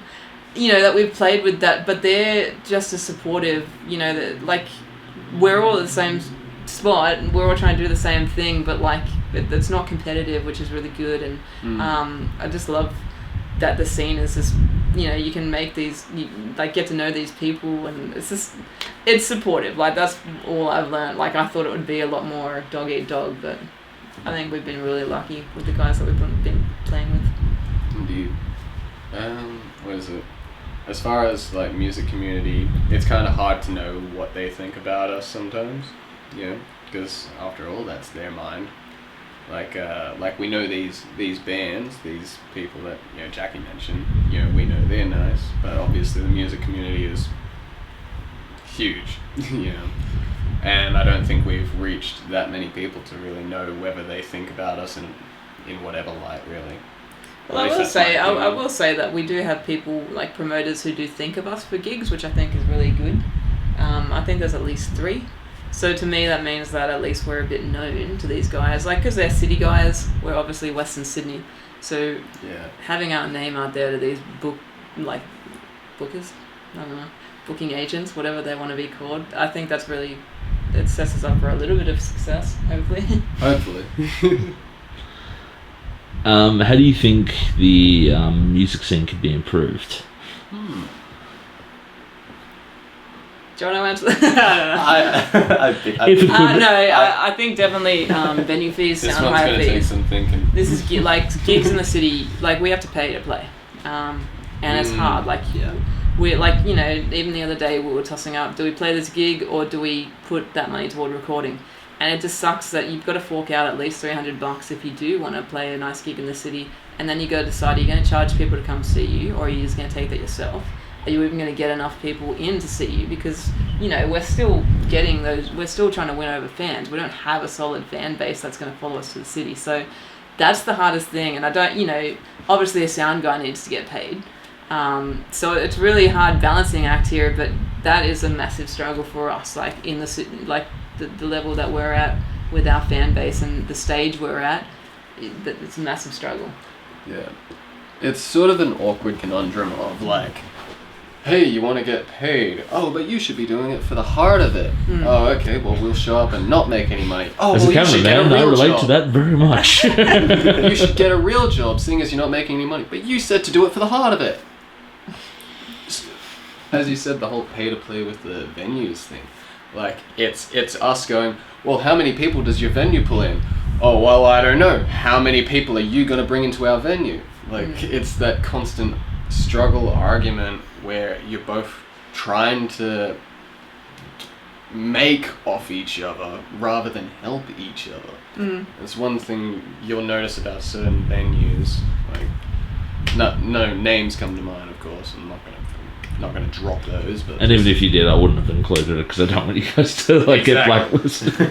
Exactly. But you know what I'm talking about. Like, you can tell when a venue, is just ripping off band after band after band. Like, they'll show up, play their gig, and not make any money from it. Like, so.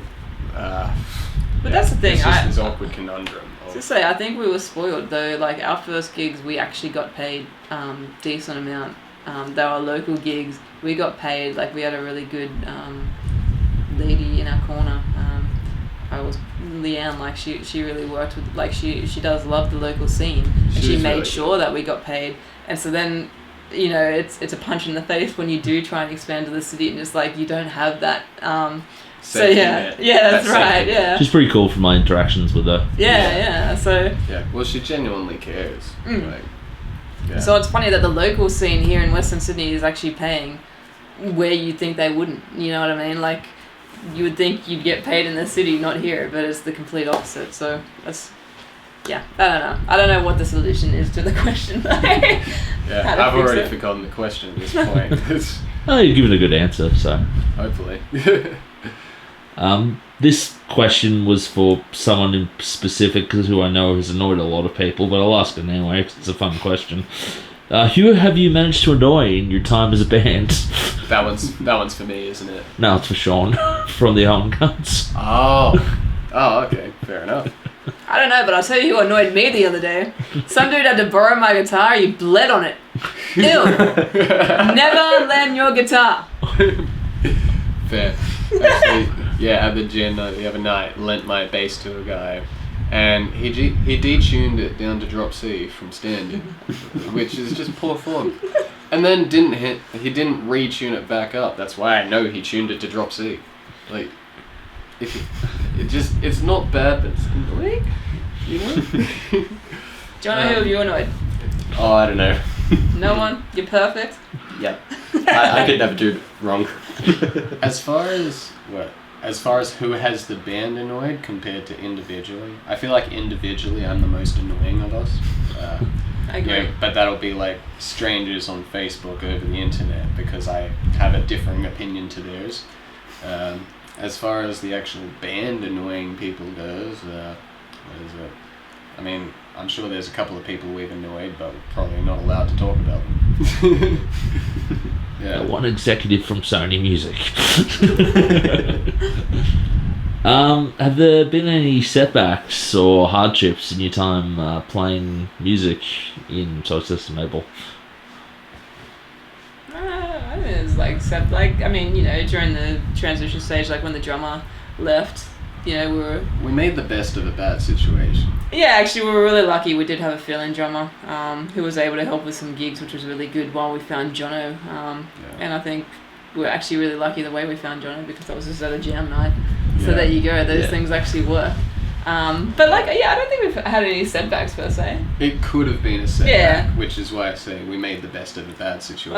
I was gonna say actually we Right. did plan on recording an album, and then that kind of happened. We're like, maybe Yeah. we shouldn't do an album now. Maybe we should change it up. Yeah, because what was it? We were talking about album in February. Now it's closer to April. Like I think that was the original plan. Yeah.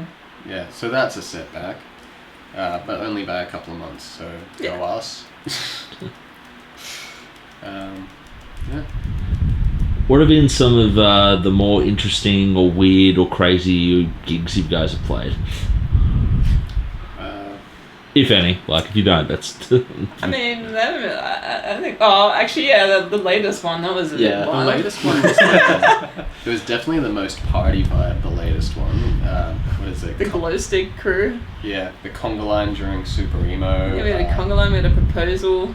We had a chick on stage wanting a picture with us, like it was her mid-set. birthday. She's was like, "Can I get a picture?" And just hops off. Like, there was this a girl wanting to kiss 5 girls on 5 dudes by the end. Like, it was just weird. Yeah, it was Yeah. one of those dare things. Yeah. Yeah. But they seemed to love the vibe. Like, they were glow stick people who you probably wouldn't expect at one of our gigs, and I'm sure they didn't mean to be there, but they were there, and that's what counts, and they seemed to love it. They didn't leave. Yeah, that's right. They stayed for the entire set, so. Yeah, they were up and dancing and jumping around and having a good time. But we played, like, there's a few gigs, like the Canberra gig that we played with Matriarch, who were really cool to take us down there. That was a But, really cool venue. Yeah, the venue was like a bookshop. And Matriarch, they are like a punk, like I don't know what exactly. Old school Yeah, punk. old school punk, but Yeah. nice. Yeah. You know, obviously they don't have the screaming that we have. And so we were opening, it was 3, like the Hot Nest was also on there again. You know, a punky kind of vibe, no screaming. And so like we get on to open and we're at this bookshop and there's all these kind of like kind of bit of an older fan base because Matriarch's just a little older than us. And yeah, we get in there. It's the first time we've ever opened with Super Emo. Yeah. And I was just like, this crowd is like, I didn't realize what the crowd would be, like the age, and I thought I'd made a mistake, but I'm pretty sure we actually won them over, that crowd. That was really cool. But yeah, my other thought was the putty gig. We played this random I was gonna say that biker one. thing. There wasn't really anyone there. We were just playing to our mates who There were was a also few playing. bikers. But that was random because there was a dog on stage. Yeah, it kept biting my feet. Like, Yeah. kept biting my ankles. Yeah, trying to play like a 40 minute. I think I had my shoes off at one Yeah. time and yeah, I was running around. Yeah, like the whole time it's like biting me, and I'm trying to like shoo it away, but I'm trying to not shoo it away in a way that it'd accidentally kick it. Like I'm thinking I'm literally on stage. Don't be the guy that kicks a dog. Like, I've seen that happen at a punk's picnic. yeah, yeah. But like, cause it's your ankle. It's so annoying. It's right there. And it's not exactly like you could ignore getting your ankles bitten. Yeah, I tried. It was funny. We had our guest vocalist Cam Crest represent. He was up guest vocaling for a cover, Linkin Park, I think, and he was holding his mic, and the dog ran past, and the tail like grabbed the lead, so Cam lost his mic. That was good. Yeah, that dog was the life of the party though. Yeah. What do you guys do outside of the band? Any cool hobbies or? Sleep. Nah.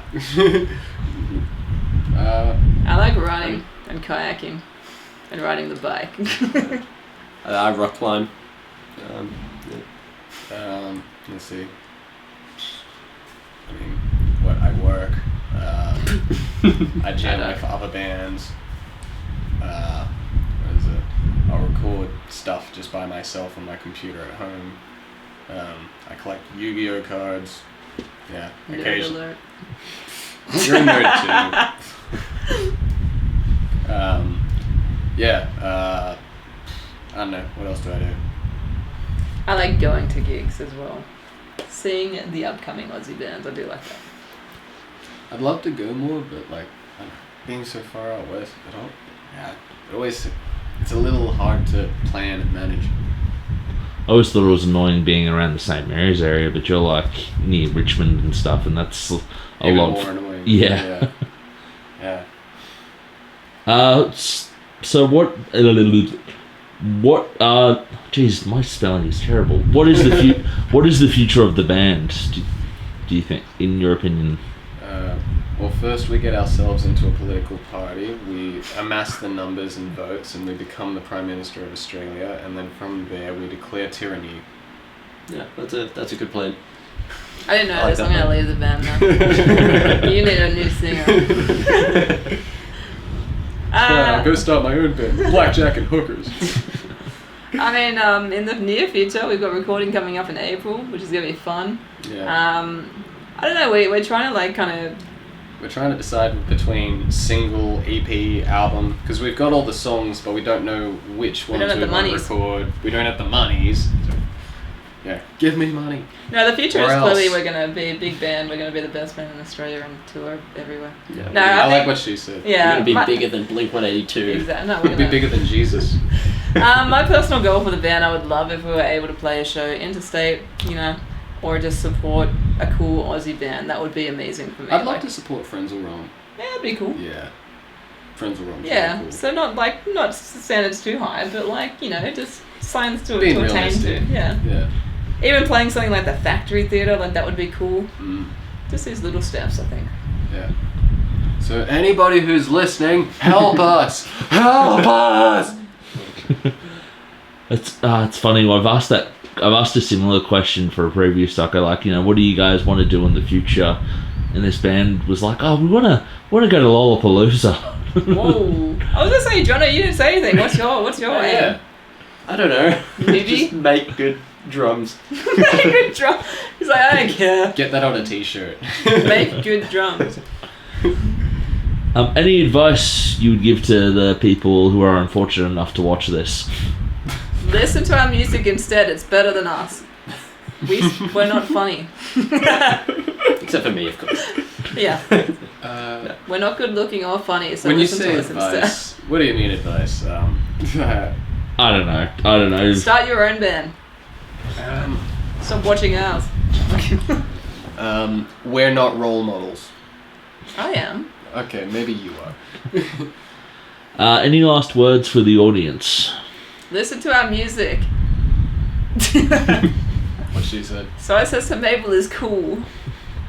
All right, last question. Plug your bands, plug your social medias, your bleep bloops, and all that stuff. We have Instagram, Facebook, YouTube. That's all we have. But all our music is on all the streaming services that it would usually be on. And YouTube is a untapped goodie bag because it's got recordings of stuff that you might not regularly see. Our live shows. It's got live stuff, it's got acoustic stuff. Fun fact, we recorded 2 acoustic tracks here in this room a few months back, and they're actually pretty cool. So check them out if you want some unreleased special song. Oh, that's right, I don't get internet in here. All right, you guys ready to rock? All right. First question. What are your names? And your roles in the band? Do you think me writing all these questions, I'd be able to, how do you... prep. You're alright, mate. What are your names? What roles do you play in the band? And what's the band name? And how long have you guys been going for? Basically, introduce yourselves. Okay. I'm Nettie. I'm the drummer.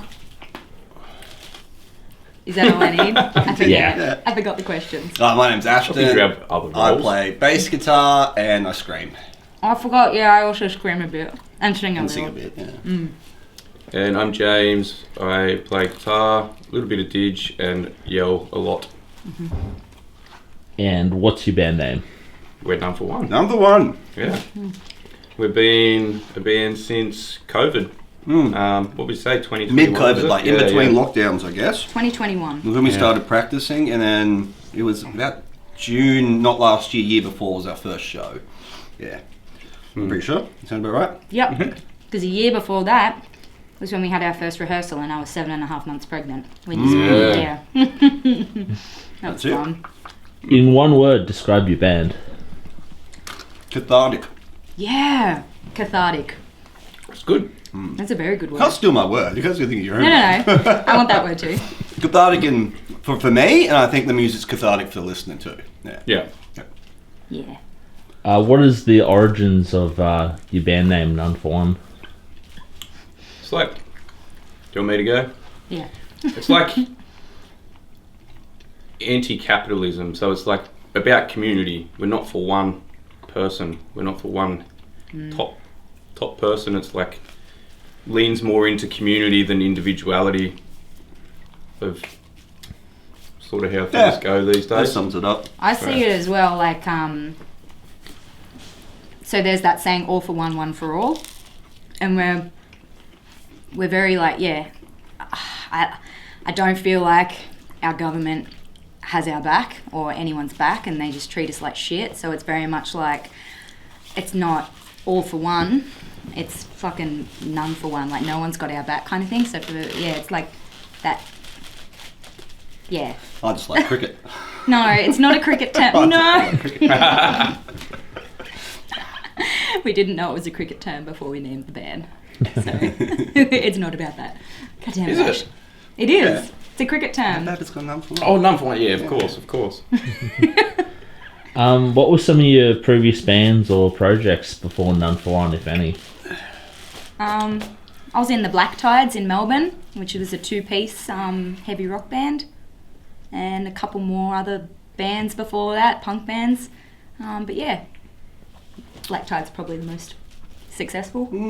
I was in a band called No Assumption in Canberra from about 2007 to about 2015, I think, roughly 16. Yeah, with some good boys. The Remnants turned into what is now Sketch Method. So fun stuff. I used to be in a band, kind of a joke punk band called Unhinged. This is a joke. Well, What was funny about it? most of it was a bit jokey. Oh, it's just a post joke. It's a joke. It wasn't at the time. And yeah, that's about it. We stopped a few years ago, and the hunger came back when we started Found this us- one. Found We were us all getting buckets. hungry, weren't we? As we're Yes. sitting here smashing a slice. Oh, No. that's so lame. Oh, Jim. I'm the lame one of the band, so I should Jim. talk less, apparently. Yeah. Most No, of the don't time. talk less. It's funny. It's entertaining. What does each member... what you think? That's okay. Just read them. What does each member of the band bring to the band? Ash brings the sex appeal. He's constantly nude or nude What is adjacent. that answer? Speak for yourself. Sorry. Alright. I think it's good if we speak for each other. I do too. I think Ash brings so much knowledge on so many things, Yeah. Thanks, Jim. and a mad fucking scream for one. Yeah. Pretty good chops on the bass, but outside of the musical stuff, I think we all support ourselves. We support each other really well, and yeah, Ash just supportive and Yeah. always there. Thanks, Jim.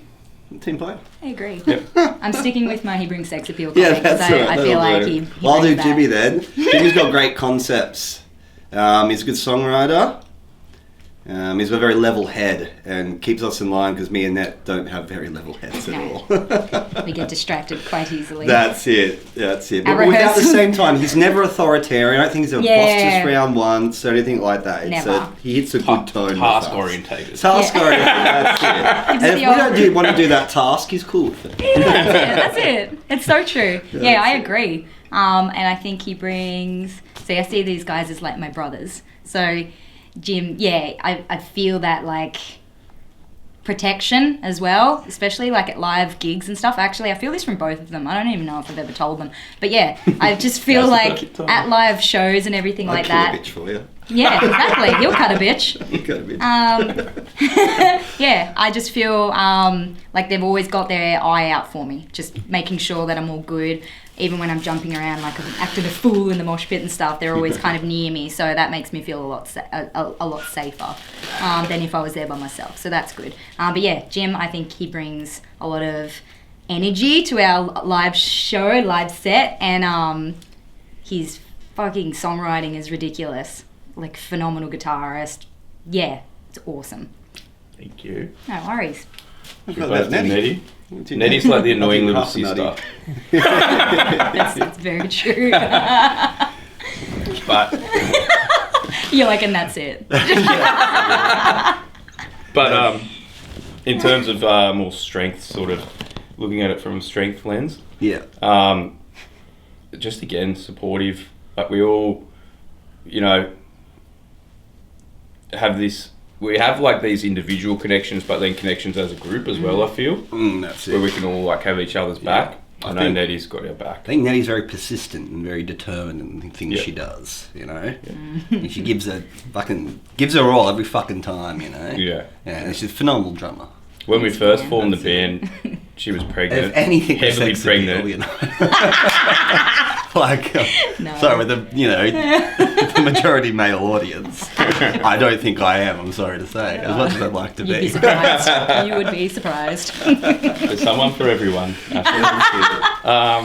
But yeah, like just to give like I always go back to this example. Like she was heavily pregnant when we first started the band and just drumming like a fucking demon. What do you mean? It's strength, yeah. Yeah, definitely. They didn't know me Strength. before it either. Yeah. So it wasn't like they knew that I was pregnant. Like, I met them for our first rehearsal. I think I was... Should you be here? I was very pregnant. They're like, you're the new drummer. Is this Like,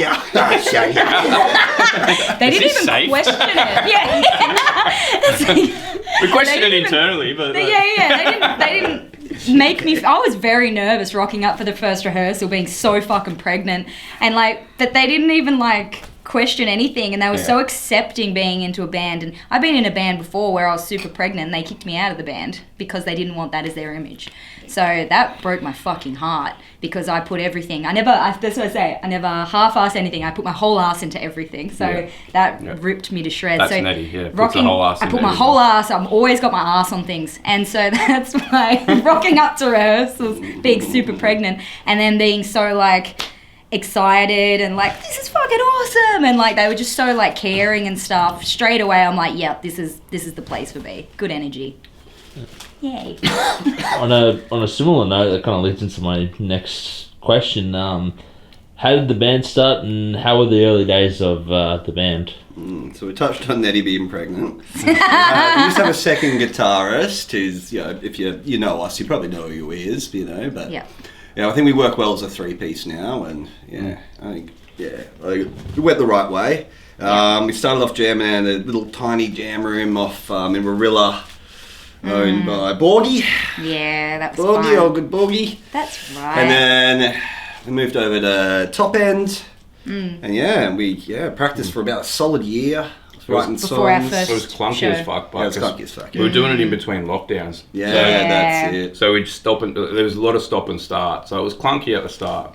And then feel I had like- a baby, then you had a baby. Yeah. That's I right. know. So we were fucking... But then when everything opened Yeah. up and we'd had our... Yeah. Well, I had 2 COVID babies, you had 1. So Yeah. when the third COVID band baby That's so true. came... There's nothing else to do. So there was Procreate. children in between songwriting, and once the children kind of were raised and the songs were written, then we Out started to of play me. a lot live, and Yeah. that was a heavy year. We just said yes to everything, played Yeah. fucking everywhere we could. Because we just wanted to get our gig fitness up, and also we wanted to get our name out there, and we wanted to network and meet a shit ton of bands, because you mostly get gigs from other bands who like you as people. If they don't like you, you're not fucking getting a show with them, because they're just not going to book you. So Yeah. we were just saying yes to absolutely everything, and we went really heavy with it. But then it's good now, because I feel like we've kind of gotten to a space where we can pull back a little bit and assess, is this actually the right move for us to be playing 3 Wollongong shows in a row or something like Yeah. that? We're like, no, actually we won't play that one. It will be better for us if we actually go down to Dubbo or go down to Canberra or somewhere else to Yeah. play. So we're in a very good space now, I think. Yeah. In the early period of the band, had anything been written, or were you guys just I think Jimmy had some riffs, and Yeah. Had a couple of songs started that kind of... There was like 2 songs I think I had written that was like Yeah. a start point for us to work off. You got a hair stuck in your beard. And then It's annoying me. It's the nature of a beard. I was Yeah. gonna reach And then out, we just- but hands to myself. I'm learning. Could have reached out the one that got stuck in my chewy when we were playing the other There, week. no, that was just funny. I just decided to laugh at you instead. Sorry, continue. What's the question? Yeah, you had 2 Yeah, we had 2 songs ready to songs. go. I didn't have anything written. I just listened to what guitar they did and vocals. Okay, wrote but some yeah, shit to it. both had like some notebooks with random lyrics and shit, Yeah. and you know stuff that were in our head from not playing in bands for the past few years. Yeah, but it came nothing together really solid. quickly. Yeah, We- yeah. Jim had some good skeletons, and we all kind of filled them out. And Yeah. How did you guys prep for the first couple of gigs? It's usual Practice, weekly practice, practice. yeah. Yeah, Constantly I probably had practicing. a gut full of beer and a head full of weed for it, but that's about it. Oh, I had fucking COVID. Do you remember? For the first ever Did you? gig. Right, yeah. First ever gig, The week leading up to it, yeah. and I was so fucking pumped, and then I get fucking COVID for the first time, and I really copped it, and yeah, like I think I tested negative for the first time, like on the Friday afternoon or something, and then on played the on Saturday Saturday, night was when we played, and after I could not fucking breathe. I remember nearly passing out. That's right. And I had a real bad virus the second The week gig. after you were, the The second gig, and yeah. I like almost lost my voice. Yeah, you were So the first couple of fucked. gigs even were like We a were bit. rooted. Ash doesn't remember because he was just too drunk. I just like, remember he's well in dead? general. Nah, he's good. You can get away with playing drunk though, which is awesome. So it works well. What were the feelings going into your first couple of gigs? Any nerves or anything like that? Nerves, and then once I remember that first chord kicked off, and it was like flicking a switch. I remember just beaming this fucking fat grin on my head, because I was just so happy to be back on stage. Yeah. It was like, haha! It was like, Legit. yeah. That's all I felt. I don't think. Yeah, I was the Yeah, same. see, I I, just didn't feel grinned my any tits off nerves. the whole time. I was fucking pumped. Yeah, I was like, yeah, was back dying, into but it. I was pumped. Fucking Yeah. rules. I think it was, yeah, that's it. I think That there was- Dicey show or something, I was like, yeah. this rules. Probably more than the normal nerves you get now. Like there's I Oh, get yeah. nerves for every gig, Yeah, I know but nerves for there was everything. more. I But know it's going to work sometimes. I'm a nervy person. yeah, but I think because we'd all had experience in bands before and played live heaps of times, Yeah. that it wasn't like it could have been way. It wasn't. It's not like when I hectic. played live for my first time in first. Yeah. Band. It was- yeah, definitely more. Oh shit, my Right, bricks this is how for I my move on first time. stage. This is how you know. Yeah. It sort of starts to come back. Yeah, sitting back old habits. Nah, it was Yeah. good. How was the reaction from the audiences, and again your first couple of shows? I remember good. Yeah, I remember the first show that people were actually surprised that it was our first gig. Yeah, that was the takeaway from Oh that. yeah, that's right. We used to Yeah. get that question all the time. Be like, And I think that's "Is kind this of your just a first flow fucking on. From the, gig?" And we're like, "Yeah, shit. Was it good?" I think that's just a flow on from the, the amount of practicing we did. and from the experience, you know, Yeah, like, yeah, because yeah. we'd had experience before, you know. 'Cause we didn't just stand there and play. We like threw everything into our performance, Yeah, and all three of us jump around like fools, so it works well. yeah. How has the writing process evolved over the years for you guys playing, or just in general? I think that it's evened out a lot more. Like, I think that we, because at the start, I guess how we were saying, like I had a couple of songs and a couple of skeletons to get us kicked off and have something there. Whereas I think now we, now that we know who we are in the band, Yeah, that's it. we lean into each other's strengths a lot more. Yeah. So we all kind of bring our own Yeah, thing to it. Personally, it's right. Like when we first started, I was playing along with the guitar, being a bass player myself. But these days, like I feel more like I'm a bass player, writing my own little like licks for things, sort of thing, rather than playing along with a guitar and falling into the background and behind the drums, Totally. behind the guitar. Yeah. And a bit more established now, I guess. I Bit feel more, like I think confidence comes with yeah. Uh, No, I'm stoked because I was a guitarist before, and so I've like written songs that's like acoustic and pretty singing and stuff. And I've never written any kind of heavier songs. And like, yeah, I was so excited because for the first time, like these guys were actually encouraging me to like write my own lyrics, and then not even that, like also to lean into more of my like hard kind of screaming vocals as opposed to just my normal singing vocals, which is my comfort zone. So being able to actually start and stuff. I remember how nervous I was the first time you made me do it. And I'll never forget his reactions because I fucking did it, and then I was so like sweaty and nervous, and I looked over and you were both like, "It was awesome!" And I was like, "Oh, okay." So from that, I was like, got a bit more confident, and also like I know exactly how Jimmy screams and sounds. I know exactly what Ash can do. So when I'm writing stuff now, I have that in mind, and I've actually written stuff for them, and I'm like, "Yep, Jimmy can do this bit, and I know that's in his register, and and then Ash can do this bit." So yeah, I think because we have that, we know each other so fucking well, and how we each play, it's made the writing process probably a lot easier. Yeah. And the absence of ego, right?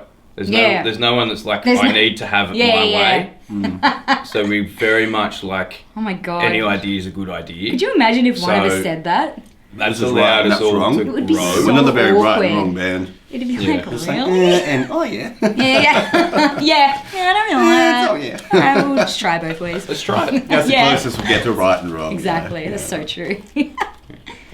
What were some of your inspirations for music-wise and lyrics-wise? I think one that we all shared when we did an interview before was Propaganda. Like, that metal sort of. Yeah, because they came out feel. that skate punk scene, but they excelled everybody and was really kind of like a band to be like, well, if you want to come out of that and excel everyone, you look to Propaganda. Yeah, their political stance. I think we get influence from a lot of melodic hardcore bands that have like got the clean and heavy vocal. Yep. As well, like like Alexis on Fire.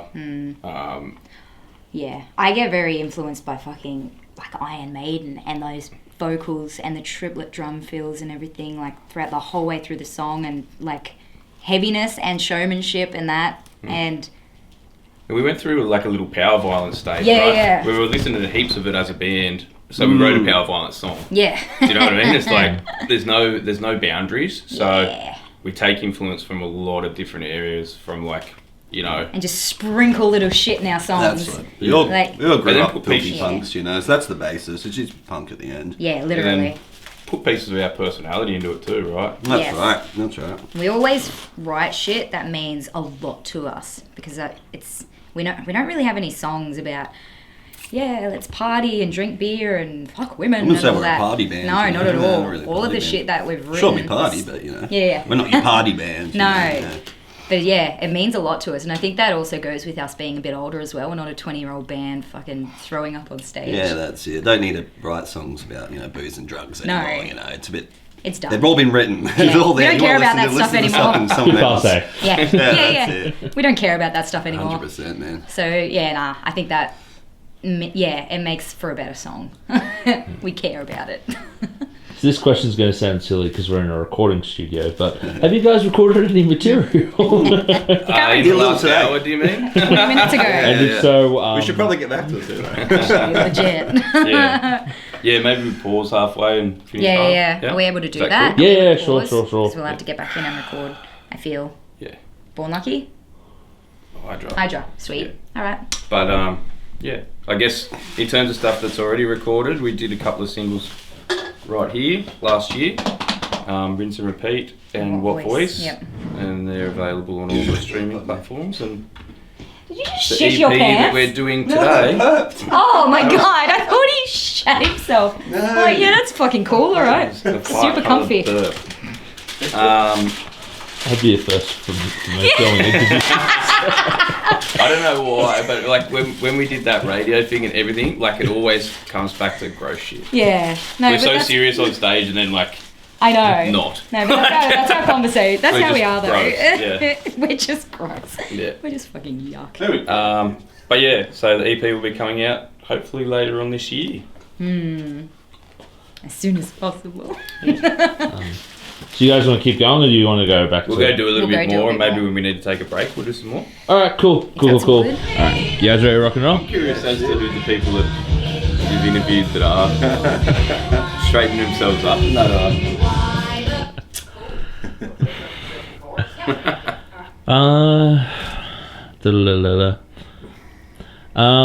So does the recording process change?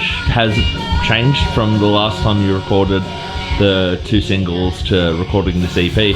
Confidence is a big thing, yeah, and I think we're very rehearsed. Like, some of these are the first songs we've written, and then we've rewritten again, and I think there's a few new ones in there too. And yeah, confidence is the biggest thing. I guess we've got the process with Adam, because we worked with Adam on our first 2 singles, so we know how he works now, so it's a bit more streamlined this time, I dare say. A bit more efficient, I reckon. Yeah, 100%. Yeah. And just things that you sort of don't realise until we realise before on the day now. Yeah, that's have it prepared rather than get to the day. Yeah, I know sometimes until you're there, because every note is scrutinised, and like, that's just not the way we play, sort of, not the way a lot of punk band or hardcore bands play, sort of thing. Yeah. So it's a different experience. Yeah. But yeah, not bad at all. I think we've tightened up the process. Yeah, 100%. Yeah, definitely. What has been the music community's thoughts on you guys? And in the same boat, what are your thoughts on the wider music community in the punk scene? It's a bit of a loaded question, I will admit. Yeah. I think we've got a good reception, I think. Yeah. I think we play it's the backbone of it is hardcore punk, but we play a lot of genres incorporated in that, so we can appeal to a lot of different crowds, I like to think. So we've gotten good feedback from some of the heavy metal community and more of the hardcore crew, and even just people who just float around and happen to a show. They've got a few heavy albums in their collection. It's like, actually, they're nicely written songs. I think we can appeal to a lot of people. Yeah, There's a lot of different. Definitely. I think for some people, inspiration in the music. Yeah, definitely. Sometimes I feel like we're too heavy when we're on like punk bills and stuff, and then sometimes I feel like we're too melodic when we're on more of them in their grindcore, power violence, sort of like straight up hardcore bills. So it all depends, but generally it's decent feedback. People are holding their tongues otherwise. We hope there's a little bit of something for everyone. Like whatever you kind of like out of all those different splashes, or some people just resonate with the lyrics too. Yeah, well, that's exactly right. Then people come up and sort of 100%. give feedback on that. So But what's the broader community? The broader community. I like how small it is, and it gets a little cliquey, and there's a lot of history between a lot of people here. Like I'm a Wollongong immigrant. Like I moved here like 7 years ago, sort of thing, and like there's just shit that goes back a couple decades that's still lingering around fucking now, which is interesting, But we're kind of not part of it. But yeah, we like to we've got very much removed from that. But it's because it's so small, it's so cliquey, sort of thing.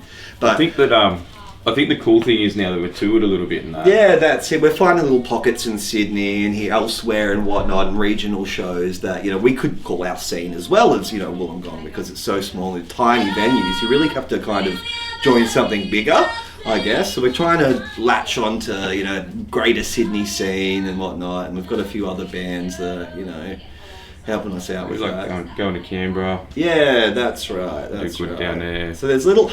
Newcastle scenes. There's little pockets of scenes we fit in, but no great sort of I wouldn't say we're like stalwarts of the Wollongong scene, or anything like that. We don't have the most mates here. We don't pull the biggest crowd, but we're friends with everyone. We get along, and we get put on bills. So I think we just get along with everyone. Yeah, that's it. We're easy folks. Yeah. Kind of on the same road. How do you think the music scene could be improved? Attendance. If you had more people coming out to more shows, there'd be more venues, there'd be more bands, just be a richer scene. You need kids to come out, we can do whatever we want, you need cunts to be there. All ages shows. All ages shows are great, 100%, definitely, man. There's nowhere for all ages shows around here, there's very little in Sydney. And when you get the kids there, they bring the energy. 2 weeks ago with the fucking alley, that was great, that was the funnest we had in ages. Our shows, definitely, and but I don't know. It's a hard question, man. But I think just need more kids, need more people to come. You can be the greatest band in the world, but if no one knows you. No, exactly. That's exactly right. I know. You don't have to answer this question, and I might actually cull this one. But who you managed to annoy in your time as a band? Probably a handful of sound engineers and. I don't think they like us at the servo because we're bloody loud and we're uncompromisingly loud. But if Jim takes his down like 1 on the amp, he loses his tone. So we just won't turn down. So last time we played the servo, they turned our amps towards the fucking wall. It's like onto the side. So now I'm kind of going to we had a good chat with them after that, and they were kind of like digging what we I honestly thought we wouldn't be allowed back, you know? Yeah. Because we're fairly uncompromising. I think they've had sound issues, sound complaints there, and So I think it's probably sound engineers. we're pretty cool with other bands. Yeah, have we taken any volume that we band's like to gear home by play. accident yet? We took a gear, Yeah. a band's pedal by home by accident once, and that would probably be really annoying. But the same merit, strung out, took Jim's guitar home. So, well, not to America. They left it. They took it on tour with So them. what happens? You take gear. It's all the happens. black cases. Everything is black cases. It's fine. Yeah. I don't know. I don't think we've really. Nah, Annoyed we anyone. have to keep our noses clean. You know, we don't make enemies. Yeah. I think that we've probably not in the circles that we move in, but I can imagine that some of the messages that come through would not agree with people. Of We've course, got of very course. strong Yeah, messages definitely. about, you know, Yeah, that's right. That's equality and, you know, things that don't align with the patriarchy of the. Yeah, we're very heavily left-leaning. Yeah, So I guess that might hurt people, but we're not entirely. Well, we are in your face about it, but you know. It's kind of the people that we want to annoy about it, though. Yeah, Ruffle exactly. some feathers, Exactly. so- You don't want to. The same way you don't want to turn people away. You know, you want to give them a chance to listen to a message. You know? Yeah, exactly. If you straight up, you're the fucking problem. You know, they're like, I'm the problem. I'm leaving now. But if you gently suggest things to them, We've got a little bit of a There's an opportunity to listen to some, that's some right. stuff. That's right. We Learn share a little. stories and lessons and ethics. We're sharing people. Have there been any setbacks in your time as a band? COVID? Yeah, sickness. Like, these two have grimy kids, so every third week one of them has fucking gastro or the flu. I've had COVID once with us, I think that maybe once, Jimmy maybe twice. So yeah, this is sicknesses and pregnancies. Yeah, I guess. Yeah. Well, it's money sometimes, like, you know, not really, we get by pretty easy. Yeah, probably just ill health, I say, sometimes, yeah. If anything, there's been setbacks, you know. Yeah, have to can a few gigs and miss a few pracks, but, you know, that's about it. It's mild setbacks. We still kind of push on anyway. Yeah, exactly, 100%. A lot of it, we'll still do people practice sometimes, you know, because it's all us, something. So if one of us is under the weather or whatever, we'll still hang out. It doesn't work with gigs, mind you, because we're a three-piece, but... Not easy once one of us can't do a gig.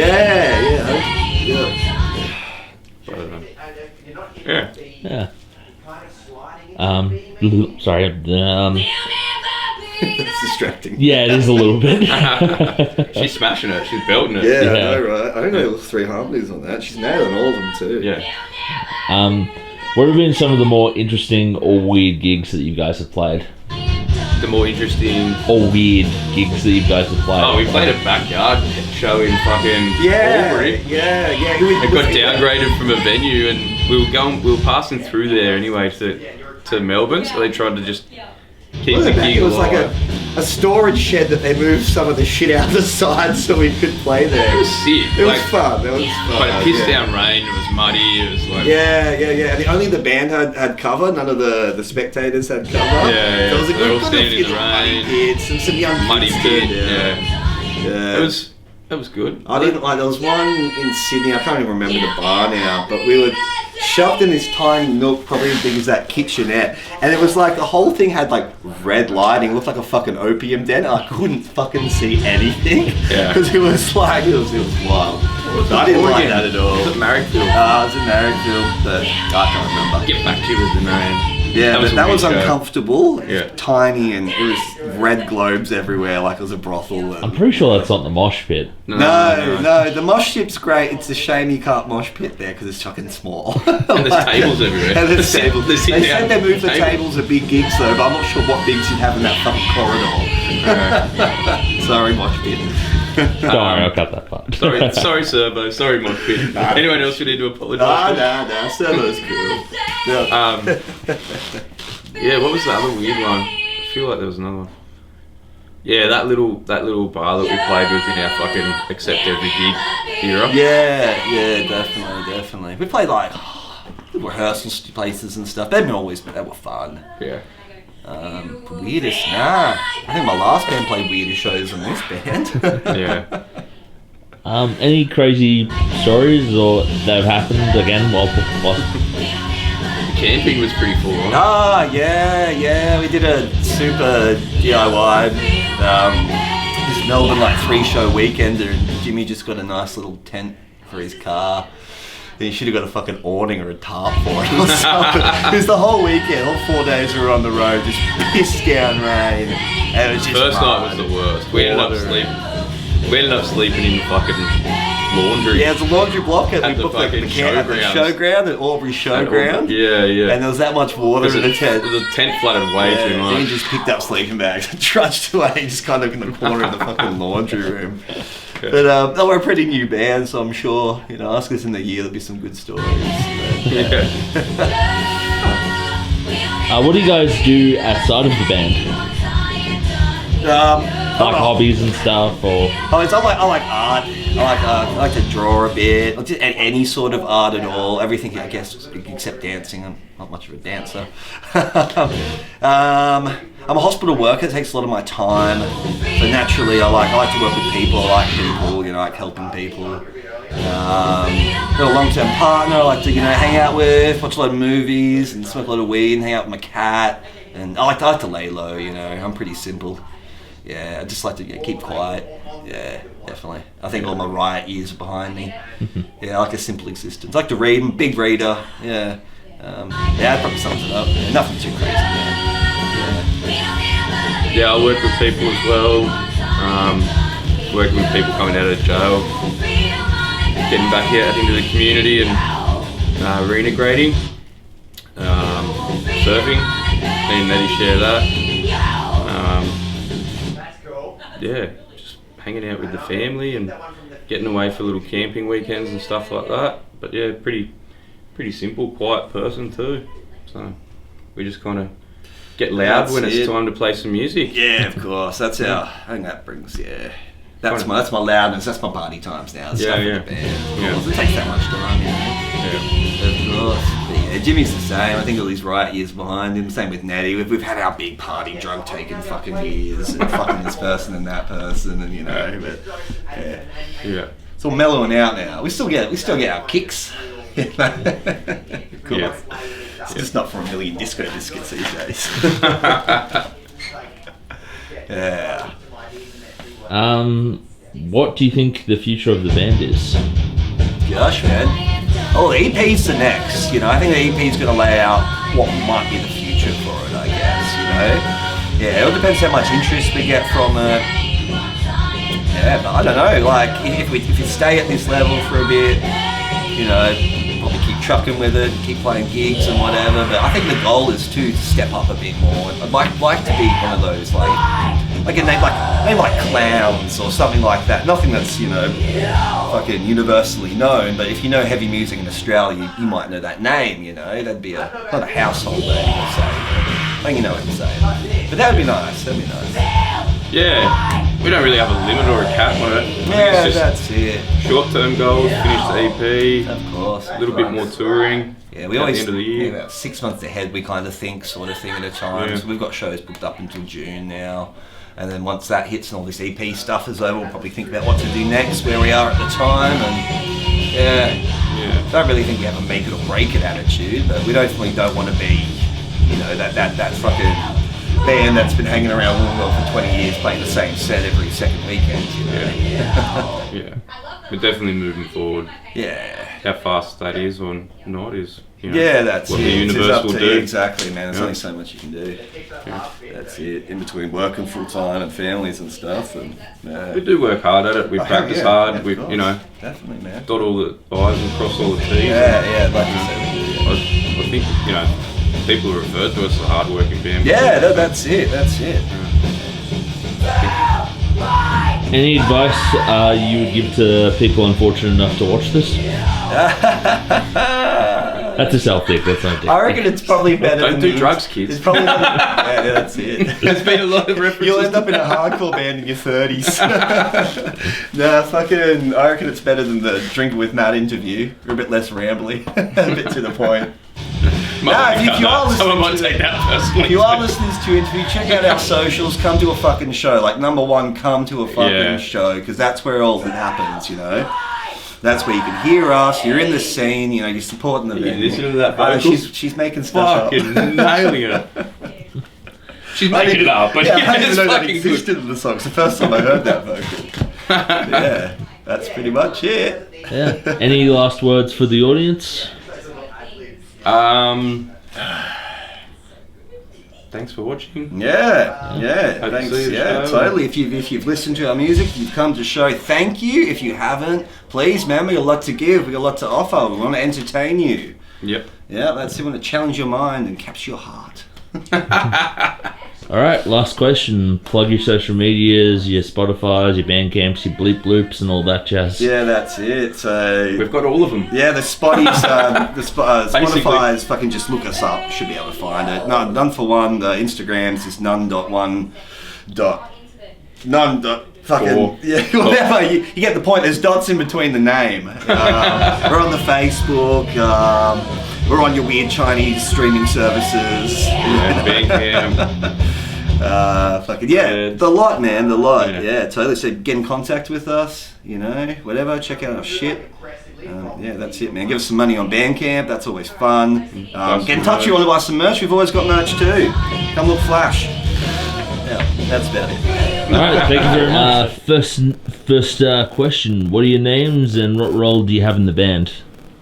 I'm Connor, I'm the bass player. I'm Kelvin. I am the drummer. I'm Jamie, I play guitar and I yell a little bit. A lot bit.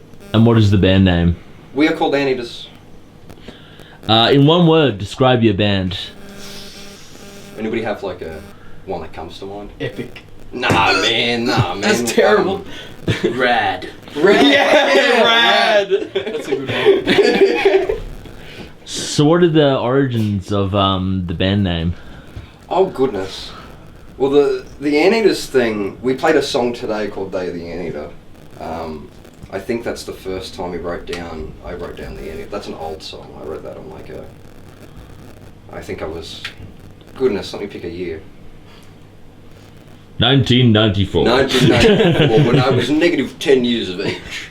No, I wrote this silly song in high school on a keyboard called Day of the Anteater, and the Anteater thing stuck, and we had a hard time when we finally come around to forming this band, which happens like 5 odd years later.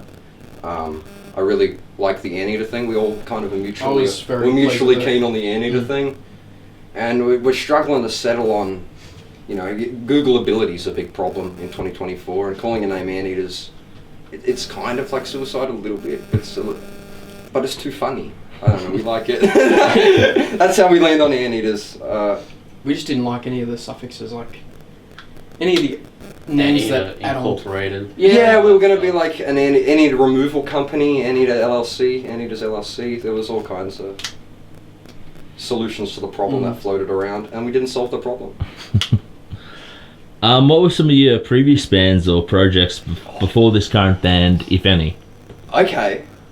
Do you want to give the Vegas Showboat Limbo story to your... Yeah, so... so I don't keep talking so much? Well, I mean, you're the front man, kind of, so... Ew. Anyway, so Jamie and I, we were both in a band called Vegas Showboat Limbo. It was just the two of us with our instruments and a drum machine.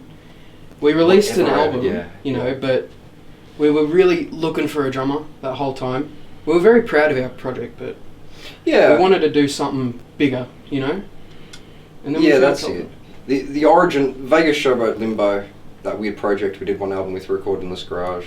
We I suppose that's prototype Anteaters. That was like 2019. First completed, 2019 and earlier. The music's from earlier than 2019. Yeah. I think that's when we buckled down and recorded. But we were fiddling, experimenting, and I think that gave us a lot of the groundwork for a lot of the music. Just like we got a second shot, you know. We learned some things. It's a pretty indulgent album what we made. It's a bit extreme. A lot of stuff's 6 minute long stuff's songs, loud, stuff's annoying, stuff's not annoying. Sometimes it's pretty. Definitely drags on, but Yeah, it drags. that's what we learn from, you know. Yeah. Otherwise, I myself have played in a few things. I was in Litter. I did the Sandens thing last year. What else did we do? Slurred Pink. Slurred Pink. Yeah. Slurred Pink. I was in a band with my buddies a long time. That was a high school thing, I suppose. Slurred Pink was another band with a drum machine. The drummerless problem. We've had the drummer problem for years. God bless. The great disparity between the amount of drummers and the amount of everyone else. Because, yeah, understandably, they're a rarer breed. And they're so beautiful. They are so beautiful. We're very lucky to have him. Yeah, that's some of our silly background. What does each member bring to the band? I bring my sticks. He brings He fixes the previously mentioned drummer problem. That's absolutely right, but he I'm does joking. so much more. He makes the songs. Yeah, he good. makes the songs what they are because Kelvin draws from so much. Kelvin's a very interesting drummer. We have, we all have influences, but they're all very different. I think there's some overlap between Connor and I. Mm. But even in the modern day, I think we have different tastes, and I think that's the point. So we all have opposing tastes. Kelvin. Well, what's your not background? opposing? I listen to whatever. Yeah. I mean, I used to play like Vietnamese bands. Yes. Like yellow music. That's really what it's called. Yeah, it's called yellow music. Yeah, literally. that's the scene. Wow. So going from Vietnamese music to To our rock weird music, stuff. I Yeah. guess. It's So like, that's why I think that gives us a leg to make something interesting. Is that we're not totally rock and roll, man. We got a little bit in us. It's really cool. Connor, I have one of the most amazing rhythm sections. I'm very happy to be playing with these guys, so, and I, some of the songs we write in here, sometimes it's brought in by somebody, but never is it what the person brought in. Everyone always colours something. So yeah, everybody brings something beautiful. I love this band. yeah. Well, speaking about this band, well, that's a bad transition. Yeah, no, that works. Speaking of this band, Hi, Preacher Shay, groaning at this. How did the band start, and what were the early days of the band like? Does Annie just start on a technicality January of 2023? Is that a date? I'd that correct? say so. Yeah. I think it's like before that. Are we Maybe, talking in like October or something? Yeah. Is that when you joined? That's when we made like contact, I guess. That's true. Yeah. Oh my god, I'm forgetting the best part of the story, the Gumtree. Yeah. Yeah. Dude, okay, so the origins of this band is, we have this batch of songs that I've made up of, we've recorded an album of stuff, and the batch of songs that makes up that album was floating around for a long time in, between my head and Connor's head. And then eventually we end up with, I'm desperately looking for a drummer on Gumtree, Craigslist, Facebook, Reddit. Yeah. I tried Reddit. I tried a number of things to get this thing together. Eventually, this absolute legend, I've given up on this. I forgot about my Gumtree ad, and this guy, Kelvin, finds my Gumtree ad. Feel free to talk about your experience there, because that's pretty interesting in mine. So, previously when I played in the Vietnamese band, my drum teacher, because I also had a drum teacher who was playing with me. I asked him how did he find bands, and he told me Gumtree. Sincerely? Wow, really? Yeah. I'm like, right okay. idea, apparently. And so I just created a Gumtree account, and I came across this ad, and I just messaged him. Were we the first pick? Did it work? I think there was others. Yeah. A lot of There's like a few non-responses other- though? Yeah, there were no responses. I had that all the time. Because sometimes it'd go the other way around. Sometimes I'd message people. Somebody would be like, Ah. drummer looking for band. Alright, awesome, finally. And they'd be like, I just wouldn't. Sorry, I'm in 27 other bands now. Yes, that's all. That's the real drummer problem. Is like before. The We did have disparity. a previous drummer. come in for a couple of. Oh yeah, that happened to us. Yeah, we Yeah. we auditioned or accepted even drummers into our beautiful ranks that didn't have the time for us, Mhm. because they're in other bands. Yeah. That happens exactly. But yeah, eventually we bring the songs into this room, and it works somehow. The first rehearsal, Yeah. it just clicked. It was, the stars aligned, and it was incredible. Like It can be really. really awkward playing, when It you. can be, but it Yeah. wasn't. I don't think. That actually connects to my next question. How was your first few rehearsal sessions? Surprising. I think you guys are probably better to answer this because I think the first rehearsal sessions were these guys learn and pick up absurdly fast. I was able to confront these guys with all these stupid ideas, and you just kind of just followed. And we never had to consciously talk so much about arranging the songs. We just kind of got better at playing them, and things started to happen. But yeah, how did you guys find the start? Well, what I remember was we pretty much, introduced ourselves to Kelvin. He sat down at the kit, and then we're just going to play, some songs. And he played to us, and almost immediately he picked it up. It was. Oh, we've never had to wait for Kelvin once. No. It's just on it like that. It's amazing. That's kind of weird. I remember the first rehearsal. I just remember getting lost. It would Trying have to been. find a place. But I don't think Sure, anybody but, could have done that. yeah. I think what I did to you was ridiculous. Frankly, I think you are extraordinary people for that. As somebody who listens to the drums all the time, Yeah. I could hear the potential, and I felt like it was something really good was just waiting to come out. I thought it was so exciting. I was just thrilled. So I was excited. Exciting. That's the very answer. exciting. In this early point in the band, had you guys written any material? Most of the first batch, but not completely. So, the songs we bring to gigs today, most of those songs were played at that first rehearsal, more than likely one way or the other. Mhm. Or, some songs are newer, they came later in the year maybe, but we had songs right away, yeah. We've always improvised and we've jammed, and some of the songs we play come from stuff like that, come from a jam that we iron out later. But we kind of had songs right away. It was easy to get going. How'd you guys prepare for the first official gig you guys had? Our first gig was at the Station Bar in Katoomba with our beautiful, beautiful, beloved band Tap Hammer, who we were rehearsing for. We were doing Litter, that jazz show at the Factory, and I was rehearsing with those guys at the time, and Reen, my beloved, offers us first slot at a show he's organising for Tap Hammer and a band called 1-800 Death Trap at the Station Bar, and we kind of had, like we said, we had all the songs already, but that motivated us to buckle them down. They were a bit looser, and then when you have a date, we just rehearse with a little more intent, and we end up with a stronger batch of songs for it, and they keep evolving from there. It's been good. And how did that first gig go, and how were you guys feeling going into it? Were you guys nervous or totally cool? Terrified, yeah. Personally, I've played some shows, but prior to that one, I never fronted the show. I've always been very comfortably a sideman in one way or the other. I like being the guitar player.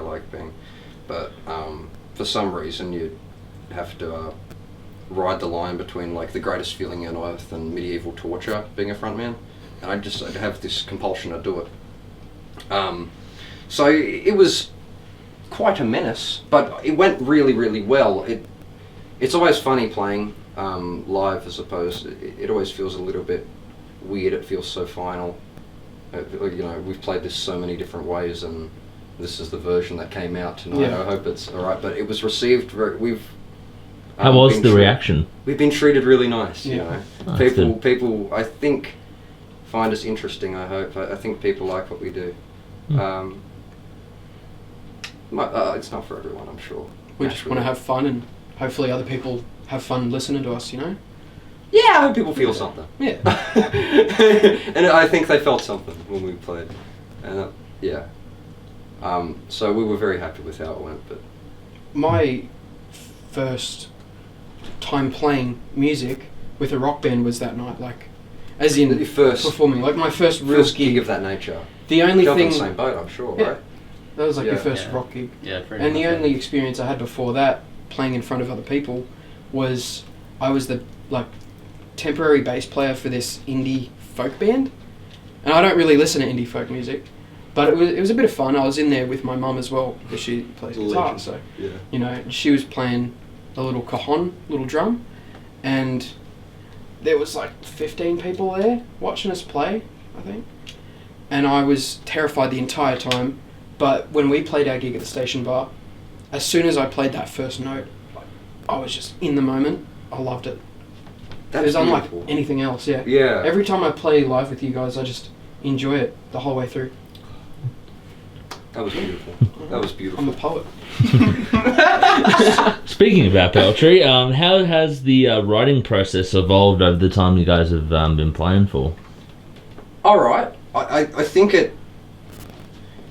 what we do now is, I think there's more evolution in the room happening now, where previously, because the band almost formed for a batch of songs, strangely.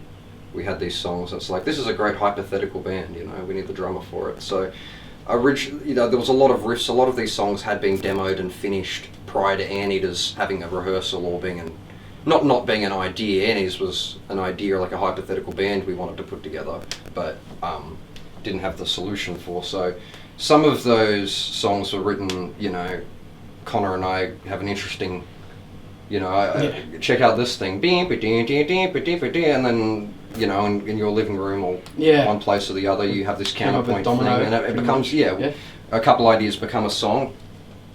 And then, so after we've done that work, I arrange it. I might program drums, you know, I see through the idea, write the words, and then what happens when we come in here with Kelvin all that time later is another greater thing again. So it happened in several steps, I think, and that was the case with most of this batch of material, whereas now I think it's wisest for us to capitalise on the natural assets of the band and do a little more of the writing in this room and stuff that happens in here, but we'll see how that goes. Typically we just like jam on a riff that one of us brings in, and then we kind of write stuff as we play. Yes, and very improvisational. We, you know, refine it over time, over rehearsals. Yeah. And if we like something, you know, we're always recording on the phones and stuff. So yes, document everything. Yeah, document everything. so we all remember it, and then that hopefully starts to become songs. So. Have you guys recorded any material? If so, what was the processes? Nice. Well, I think previously stated, we recorded over this year, really, all the way from, where do we start? Some of these songs were done in February-ish, some of them were finished, not finished, so there's still some stuff that needs to be done. But we've got 12 songs behind us, recorded right here in this garage.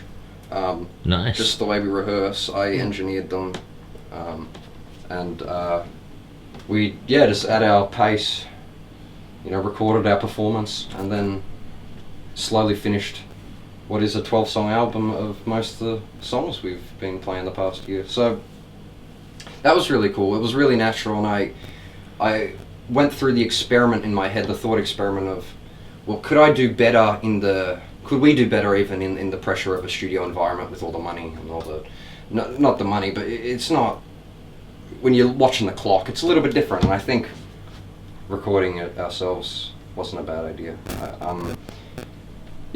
You guys anything to say about making stuff? Well, I'd say that, you know, when we're recording our songs, even when we're nearly done, we're still coming up with ideas. Yes. On what to put in these songs. Yeah. And what to take out even. So it's been good to sit with them. Yeah. Yeah. It's really good to give us some time and then listen back, and, you know, we're coming up with vocal ideas and little strange instruments just chucked in there, you know. Yeah. Just a little bit of texture. And, you know, we find it very fun. Pretty much. Good stuff, I reckon. Bloody good stuff. Yeah. What else? I was going to mention something. Worms, our single we released I suppose 2 weeks ago at the time of this recording, I think.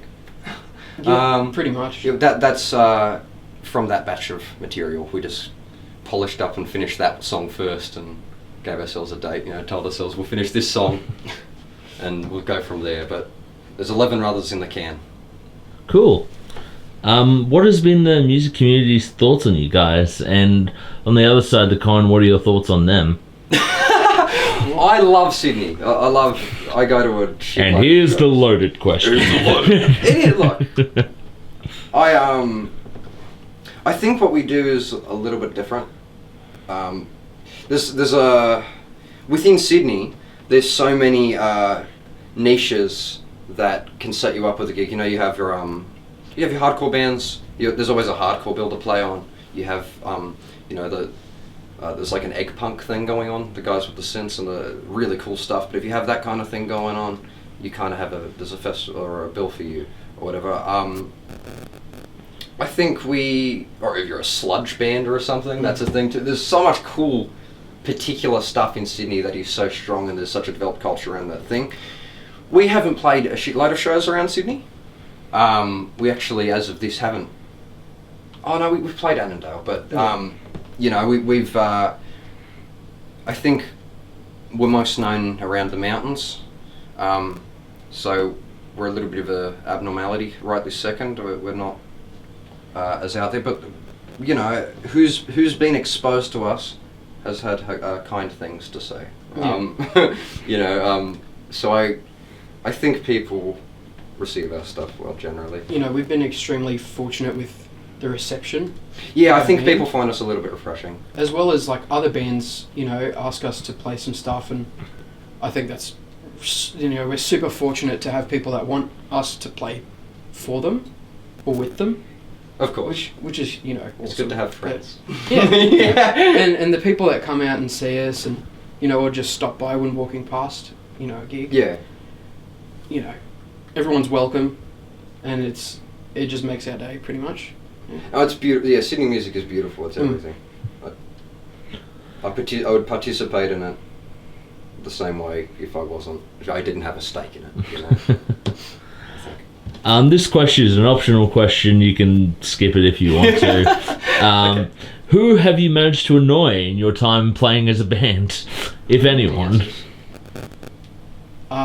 I annoy them all the time, if that helps. We annoy each other, I'm sure. But in one way or another.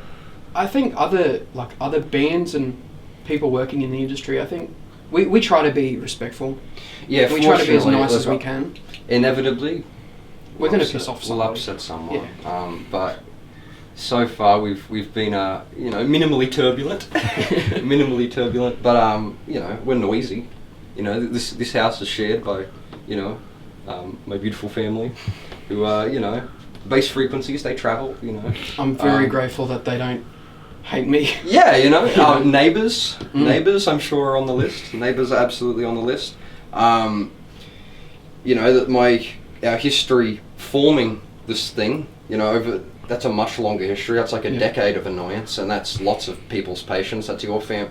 So many people have been subject to horrible noise, you know what I mean? Horrible experimentation that just lands us here, but it takes some time, So,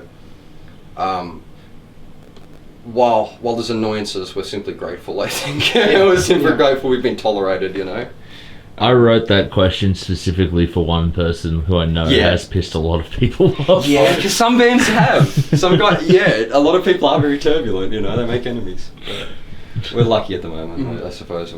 Have these questions are like positive, slightly negative, annoying. Have you guys had any setbacks in your history as playing in a band? Or has it all been smooth sailing?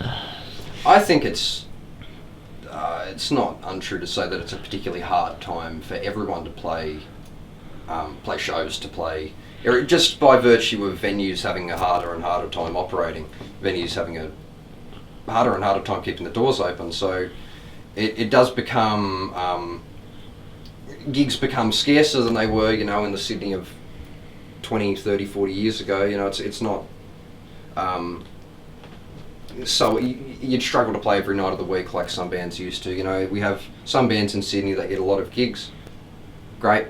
But generally, as somebody, especially out west, somebody who isn't right in the middle of it, it is harder to get spots. Otherwise, what's setbacks? It's I don't know if we have had many big setbacks, you know. in the past year we've been active, it's been kind of smooth sailing. We're all very motivated. Yeah. We're motivated So, to do it. yeah. It's been easy. It's the greatest thing in life generally. It's usually the thing that happens in the room. It's tough to get stuff moving, but It's a hell of a lot of fun doing it. Exactly right, man. It is. Exactly right. When you're playing in front of people and people are receptive to that, it's like, you know, you feel like you're on drugs. Like, I've never, a lot better, I've never actually. done drugs because I'm a good Christian boy. That's not true. I just, I don't think I can come up with anything that feels the same as playing music. I just love it to death. What have been some interesting or weird gigs that you guys have played? Or any crazy stories that have happened to you guys? We have more stories than we have gigs. Annandale was interesting, I'd say. Annandale was interesting. We played Annandale Creative Arts Centre is a converted church, so we played a convert with short set at a drum showcase for a bunch of drummers, and that was interesting because we received kind of. You know, not a typical crowd. You know, it's had a lot of parents. Yeah, watching exactly. Their young kids. It was like at this gig, so yeah, a bit like the school hall again. You know, but it was so much fun for us to play, and I just. I distinctly remember. Return to the country. I just returned to the country. Yeah. I just flown in. I've been out for On one of your 40 holidays. days. Yeah, something to that extent. But yeah, thank goodness. We lost your mic stands. Oh my god. Oh yeah, you lose some. Yeah. We can do better than this. What's happened to us? Some things. Well, have happened. I was going to say, like, I remember the room for the guitars Yeah. and the vocals sounded terrible. Oh, it was a hard time. inaudible. Yeah, the drums sounded great. You play tough sound. And I distinctly remember the image of, we were finishing our final song of that short set, it was about 15 minutes, and I looked out into the crowd while screaming for one of the songs, and this middle-aged woman was just staring at me like, horrified at what we were doing. And I just thought it was the funniest thing ever. She was so disturbed with our music, and I just loved it. You get that. You do. Get it on big jobs.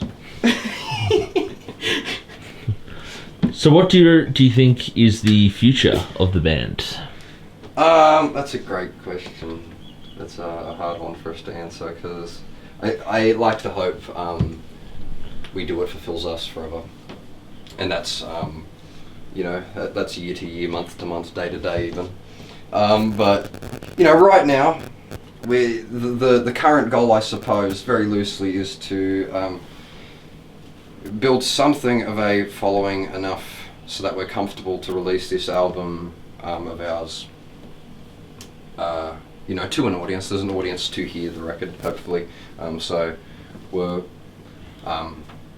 putting down music that we think is worth hearing, and would like to get it out to an audience that is into it. And we'd like to play more shows, of course. We'd like to make more records. We'd like all the classic things. But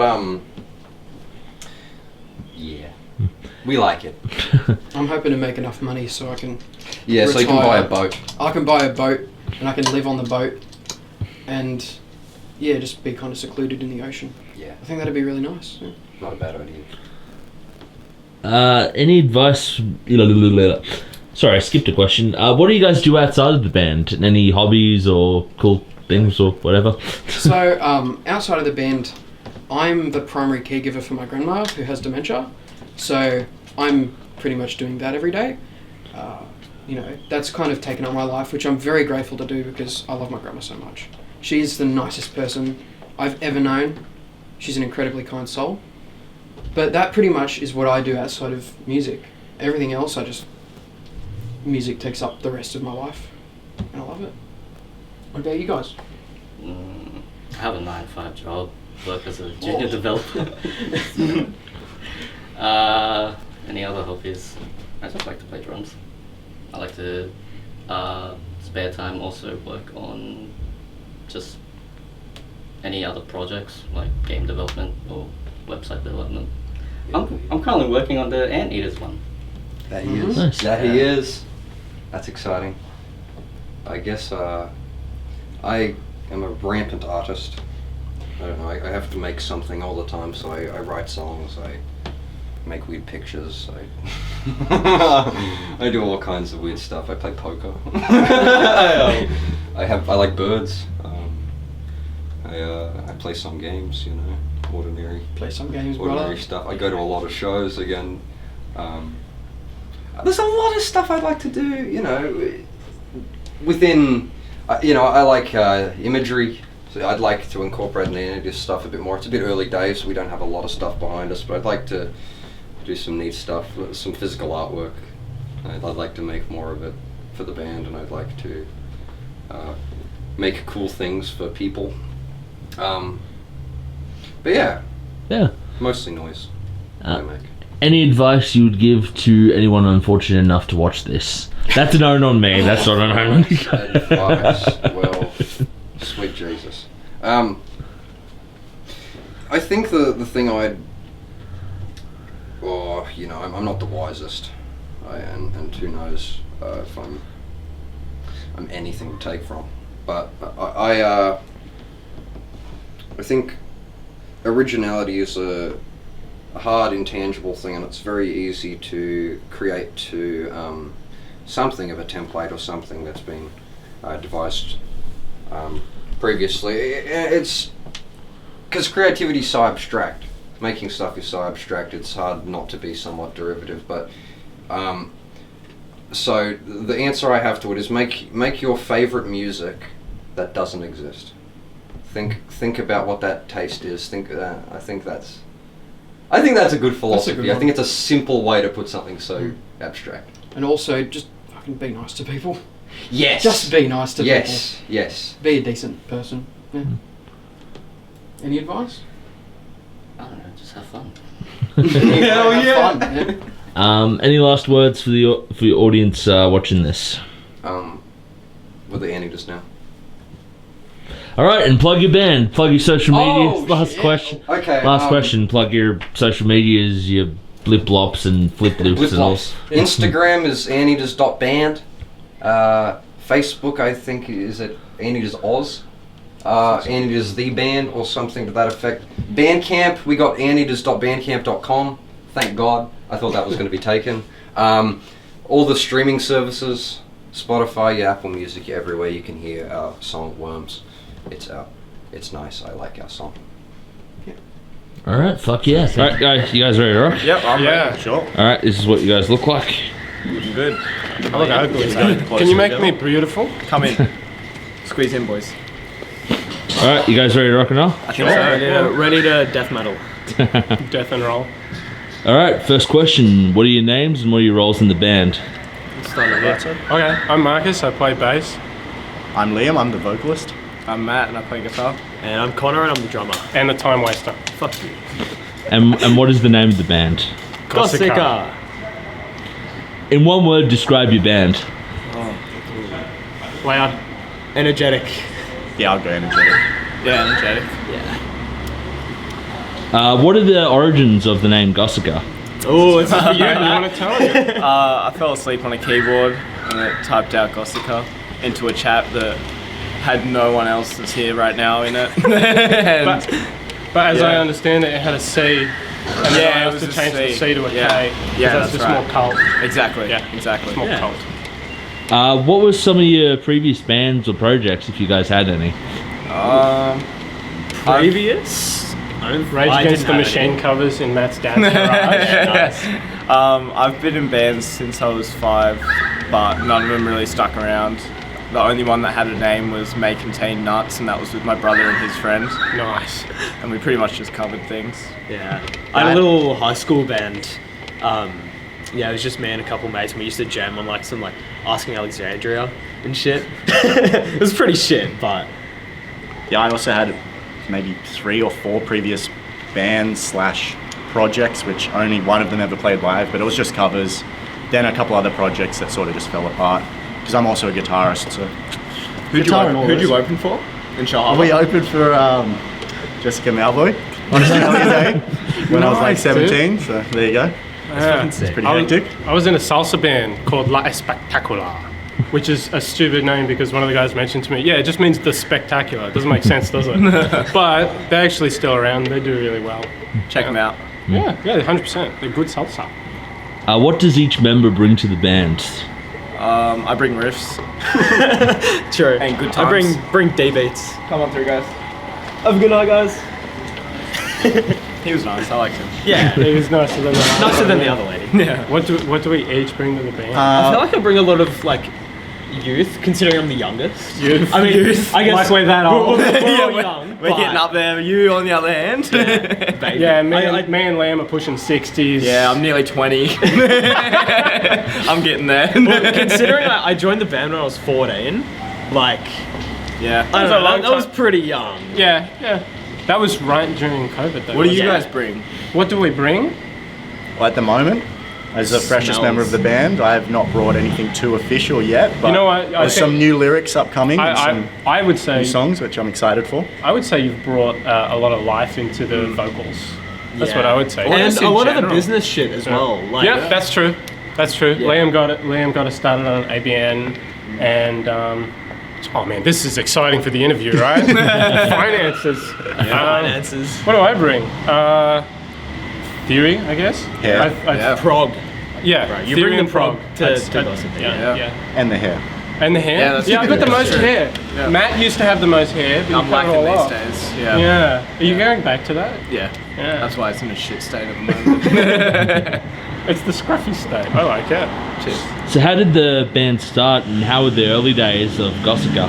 That's all you, bro. Well, me and our old vocalist / rhythm guitarist, we went to high school together, and I walked into Year 9 music, and he was playing Master of Puppets, and I went, "What the fuck is this? And where can I get more of it?" And he told me what song it was, so I went home and learnt it, so that the next day we could jam on it. And then as we were leaving the classroom, like, "Do you want to start a band?" And yeah, I put up a Facebook post saying looking for bass players and drummers, and Marcus responded. Oh yeah. Do you remember what I said? No. I was such a wanker. I was like, I can play battery with my fingers. I didn't say anything else. And Matt was like. And then my mum met Connor in a bookstore. Yeah, I wasn't there for that, so I'll let you tell that story. Yeah, I lived down in Nowra, so going up to Wollongong was like a day trip for me.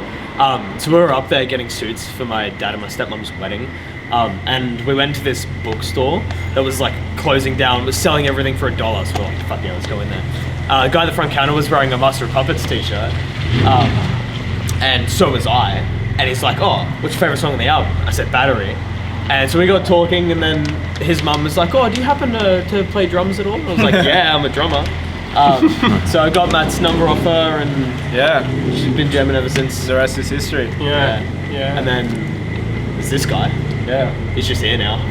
I just appeared. Where did he come from? Nobody knows. I met him through a workmate of mine.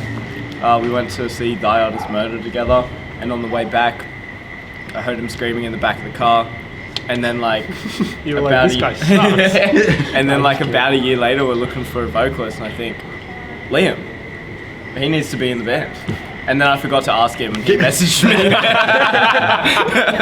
Wait, so he messaged you? Yeah, I meant to message him before I posted anything, but I forgot. That's interesting. I didn't know that tidbit. Yeah. How was your first few rehearsal sessions once you guys had all gotten together? Well, our very first one was when I had just joined, and I was wearing that same Master of Puppets t-shirt. Yeah. And so Marcus goes, "Well, you're wearing the shirt, why don't we run through Battery?" And I'm like, "Okay." He killed it. Kind of freaking out. That's why and he then said played he the thing at like double the speed, because I was so nervous. We had to restart like 3 or 4 times only because of like me and Matt. Yeah. Connor was flawless the entire time. Yeah. Not really, but then we totally deleted that from the set anyway. Yeah. Never played it again. At this early point, had you guys written any material or No. At that Yes? point, then. Yeah. Yeah, there was Four-Man Mosh had been done. Had been Yeah, done. And yeah, Ancient Magics yeah, it was was. almost finished. So it- Ancient so Magics like- was finished, but we as a group didn't know it. Right. Because Yeah, Marcus yeah. wrote that solely, but I hadn't learnt all of it yet. Yeah, I'd finished it, but we couldn't. We just didn't We continue just it. hadn't gotten Yeah. that far into it as a group. Yeah. So yeah, it was 2 songs pretty much. Yeah. Yeah. How was you'd think I would know these things. Asked a million times and written it. How was the preparation for you guys' first gig, and how was it? Oh, yeah, that was a good Our one. first gig at Unanderra The live Yeah. one. with Thrash Bandicoot. Yeah. There was meant to be a crowd, but because it was in the middle of COVID, I think it was Yeah. like the day before. We There were was- told we can't have a crowd. It was just going to be live streamed. Yeah. Yeah, it was And live actually, streamed fun on fact, Facebook. we still have the highest viewed live stream. That's I true. haven't checked that in a while. You might want to. No, I- it's true. Don't check it. It's true. No, I was talking to Mark not too long ago, and he said it was still the highest. Yeah, so right. this is Yeah. pretty fun. Yeah, that was fun. We played one of our songs didn't have an outro yet, the Gossica. And so what we did was we played half of Phantom of the Opera by Iron Maiden, and then that bit where the bass comes in and does the doo-doo-doo-doo-doo, we like stopped, played the Gossica, and then because we didn't have an outro yet, we just We went played back the to rest the of that outro of song. Phantom Yeah, of the Opera. yeah, that was Right. sick. It was cool. Go check it out. Don't. It's terrible. After you guys got over the hump of the first few gigs, how did the next round of shows after the first one go? We got some pretty good responses from them. Yeah, we did. I think we did relatively well. Yeah, I'd say so. After a while, I mean, it's like any local band. We just start getting our name out there a bit more, and getting bigger supports. I remember Perko telling us he was really impressed that we were playing Dicey's, like as early as we were Dicey Riley's in Wollongong. And then Was that when you guys were opening up for Black Reno? Yeah, that was Yeah, I was there. Yeah, that was a good show. Yeah, that was the first time we played. We're playing with them again soon though. At Dice Stars? Yeah. That's our next show? No, the second to next. Yeah, our next show's in like an hour, bro. See what I mean about time wasting? Yeah. So, since that early period, how has the writing evolved over the years, or just in general? I'd say it's gotten heavier and faster. Oh, not Do you necessarily mean the faster. Sorry, do you mean the writing process? Yeah, or the writing material process. itself? A bit of both. What, A or B? Yeah. Choose your poison. It's definitely changed a Recently lot it's since, changed. since Liam joined the band. Yeah, yeah. He brought a lot of, I guess, a different style, which really kind of fit what we were doing. Yeah, yeah. I really think it helped push this. I agree. I agree. And I mean, your riffs are always fucking me up. Cheers, mate. It means a lot. Cunt. Yeah, we recently. Marcus went on a little trip for a bit, so we were like, all right, let's just write some stuff while Marcus is away, because we can't really do much else. So Liam has a little home studio thing going on. Got a bit of a setup. So I just went in with some of the riffs that I have already, and just sat down and just recorded skeletons, and then brought them to the band, and that's been going. I've been enjoying that. Otherwise, I feel like we still. It's pretty the same. It's like, pretty much outside the of that. same. It's like Yeah. having a good idea and bringing it up to the band. Yeah, and and then finish it off. everyone kind of coming Fleshes it together. out. Yep. Yeah. Yeah. Who were some of your inspirations, music and lyrics wise? Death is a big one. Death. Oh yeah, Corpse. Death for sure. Yeah. Rush. Yeah. My biggest inspiration's Barn. Shout out Barn. Oh, fuck yes. Boys from Boise, Idaho. Check them out. They're lit. 100%. For me, it's the Black Dahlia Murder. All over. Travis Denard, 100%. Yeah. I'm a My big. biggest inspiration for sure. Oh yeah, I'm a big Joey Jordison fan, so a lot of my style kind of come from him. But also as well, Gene Hoglan from Death and Death Clock and God knows what else. Yeah, he was a massive inspiration. I definitely try and take a lot of like the nuance kind of stuff that he does and kind of bring that in. Yeah. But, Yeah. For similar reasons, I love Dave Davidson from Revocation. Some of the stuff that he does is just incredible. He has that jazz influence to him that's just hard to Insane. wrap your mind around sometimes, and I just really love that. Have you guys recorded any material? If so, how was the process or processing? When does this video come out? May, June-ish. That's where I'm aiming. yeah, Will anything have been announced by then? We will see. Yeah, something might be out by then. Well, metaphorically, how was? Yeah, metaphorically, it went really well. Well, I was at a metaphorical studio with a metaphorical guy called Metaphorical Matt Clark. Yep. But before this, we've recorded an entire album that has never seen the day.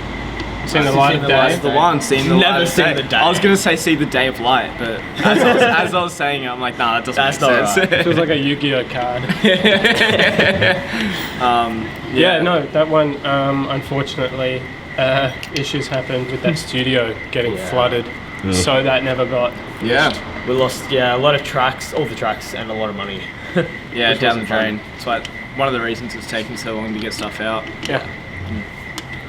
What has been the music community's thought on you guys? And in the same vein, what are your thoughts on the wider music community?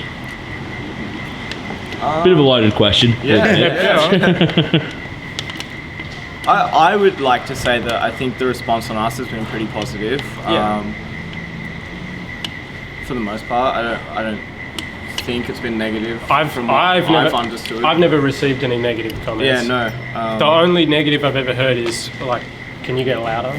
Like, Actually, you're not loud enough. the only negative I ever heard was actually a compliment. It was when a lady at Dicey Riley's came up to me and said, "You remind me a lot of Lars Ulrich." And I was like, I don't know if that's a compliment. thanks. I was like, oh, thank you. What era? Yeah, true. Justice Lars? Yeah. I'll take that. Yeah.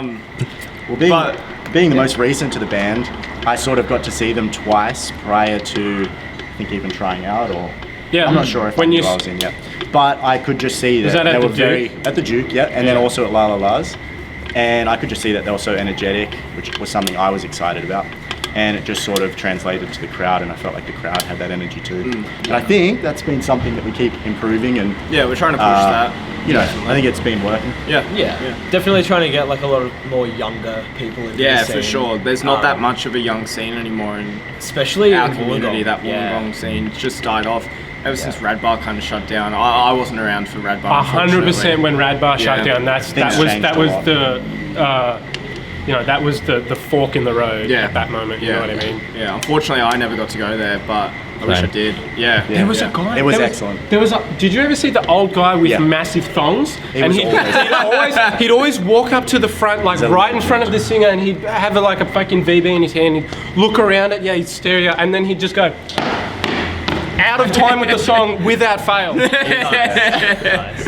Shout out to that. I've never seen that guy, and Radbar killed him. Maybe cut that. Can you cut out when I say stupid stuff? How do you guys think, going kind of similar to what you guys were saying, how do you think the music scene could be improved? I mean, we sort of attempted to do our own little bit by putting on a show at the end of last year. Yep. Which went well. Went very well. It was a Thursday night right around Christmas time.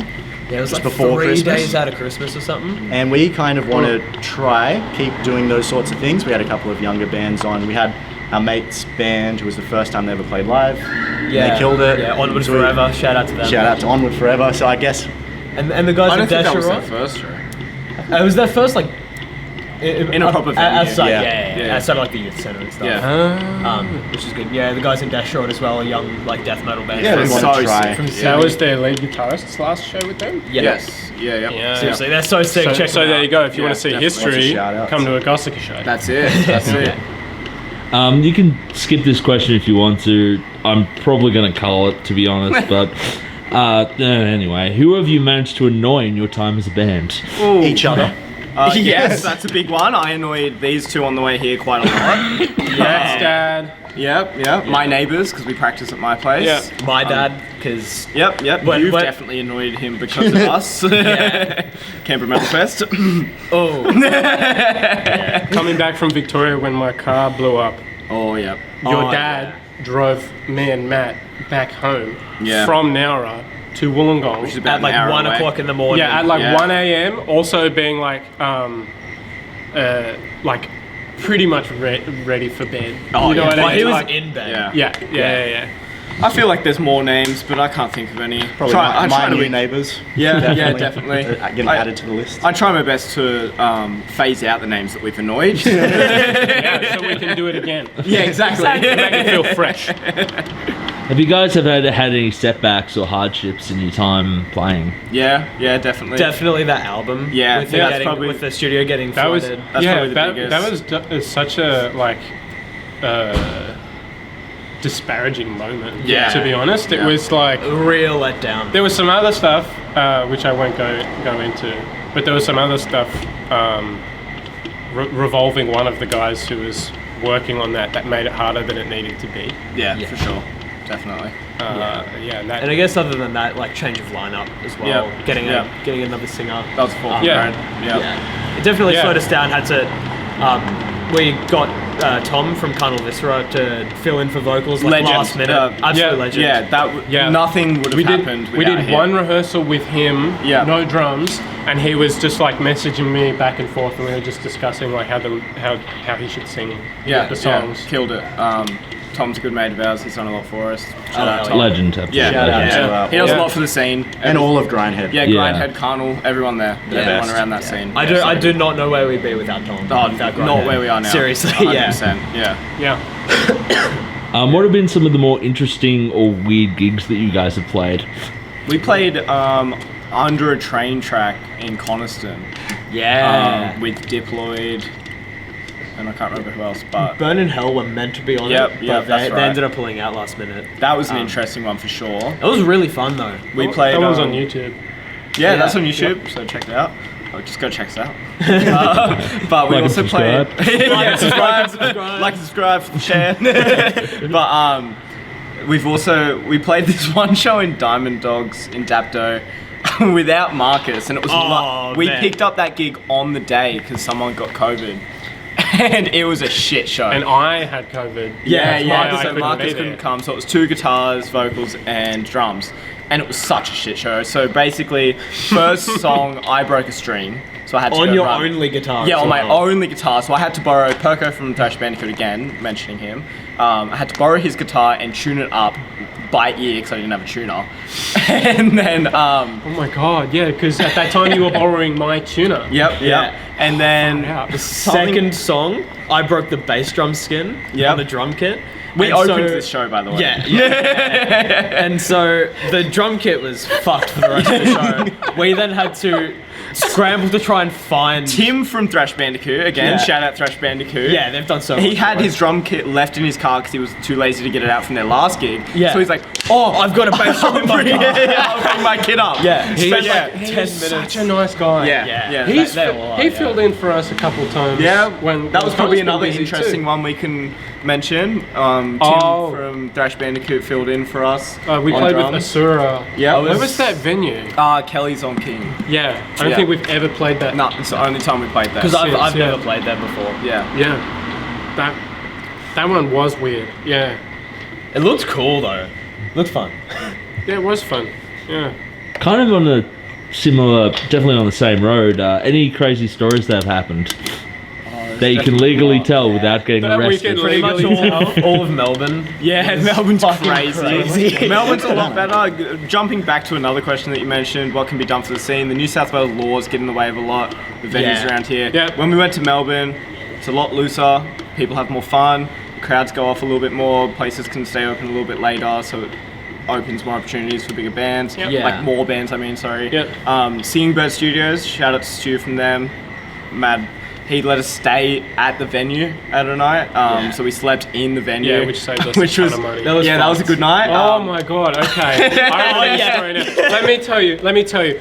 These idiots were told it's going to be fucking cold. Bring a blanket, bring a sleeping bag, bring pillows. They didn't bring shit. I brought an inflatable mattress and I brought a blanket for myself, right? And then this guy got absolutely fucked. Hammered. Absolutely fucked. Like this guy was like 2 steps away from just being dead. and so out of the kindness of my heart, I let him have one half of my inflatable mattress and share the blanket with me. This blanket was a very old blanket.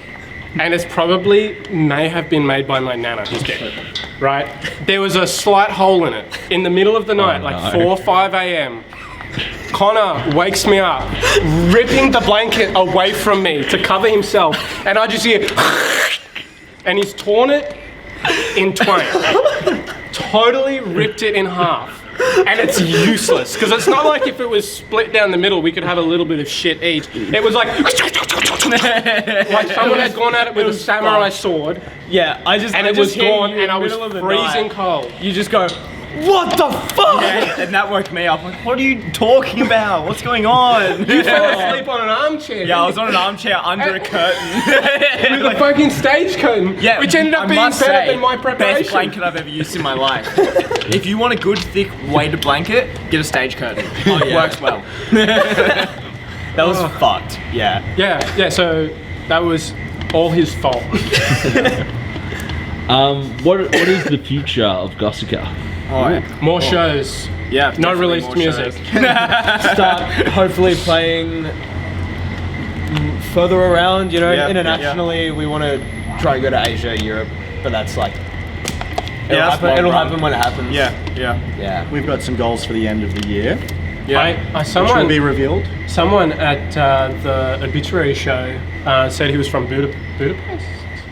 No, I can't remember. Well, he said India and most of the countries around India are great for metal, and I was like, "Ooh, you should check those out," because he said they get packed out shows all the time for the international bands. Yeah, overall, bring some young people into the scene. Yep. Yeah, definitely. Push it as far as we can. Yeah, that's it. As you can hear, there's some big goals, so keep doing everything we can to get there. Faster blast beats, lower tunings. Oh yeah. Right. Any advice you'd give to people unfortunate enough to watch this? That's a cell phone, not Start bands. Start bands. Get in the scene. Start a band. Fucking hit us up. We'll get you on the show. Yeah, 100%. And if you can't play an instrument, learn or do some vocals, just yell into a mic. It's not that hard. Yeah. Well, there you go. And then if you can't do that, just come out. Yeah. Bring your friends. Bring your friends. Bring your friends. Talk to the bands. They're all friendly. Support local artists. 100%. Buy a little 100%. Yep. Yeah, because Spotify does not cut it. Fuck. Everyone knows it. That's why we're not on there. Yeah. That's true. Yeah. If you want to hear a song, you got to come to the show. That's it. Any last words for the audience? Come to a show. Hatchets, bro. Hatchets. I think. Keep your eyes out. Yeah, there's more coming. Gossica is There's a on lot its to way come. up. A lot to come. Yeah, we have big plans for the near future. Yes. Yeah. All right. Last question. Plug yourselves. Plug your social medias, your bleep bloops, and all that shit. At _Gossica on Instagram. I think it's Gossica.band everywhere else, but I could be mistaken on that. I think so, yeah. Send us an email or two if you can. Gossica.band@gmail.com. Don't sign us up to anything. That's too late. It's too late. We're getting Jehovah's Witness. Fucking. What are your thoughts on Scientology? Yeah, buy some merch. Come to a show. Yeah, definitely. We've also got a new merch store.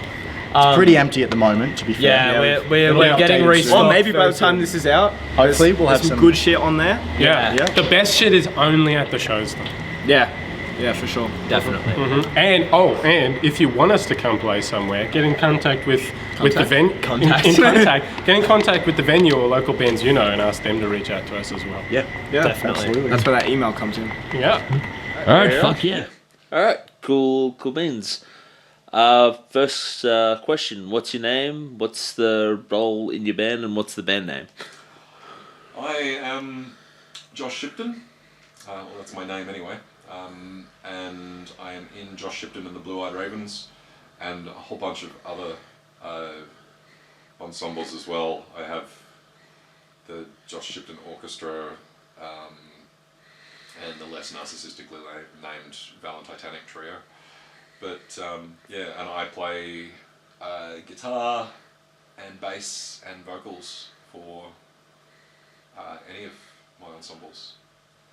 So for the Ravens, I mostly play guitar and sing, but I also play, 6-string and 4-string bass. In one word, describe Blue Eyed Ravens. Ooh. I assume that sound isn't good enough.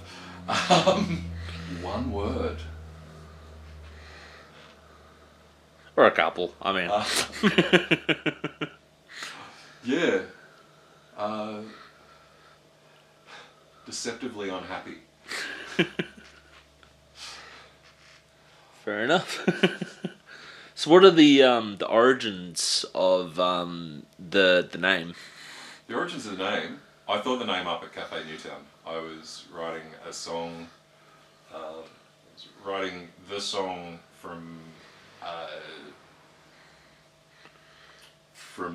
ambient bird noises. It's called Afeared, and during that song there's a lyric with cobalt blue you hypnotize, and I thought that's a lovely line. And then I thought of the idea of a blue-eyed raven, and I was moving away from an old band that I had called The Murder of Crow, and I wanted to keep the bird motif there because I love ravens. I love Australian ravens. I think they're amazingly beautiful birds, and they're very funny. They're very smart. They have a lot of character, Australian ravens. They waddle around like idiots. If I could describe a bird as smart ass, I would say. They are smart asses.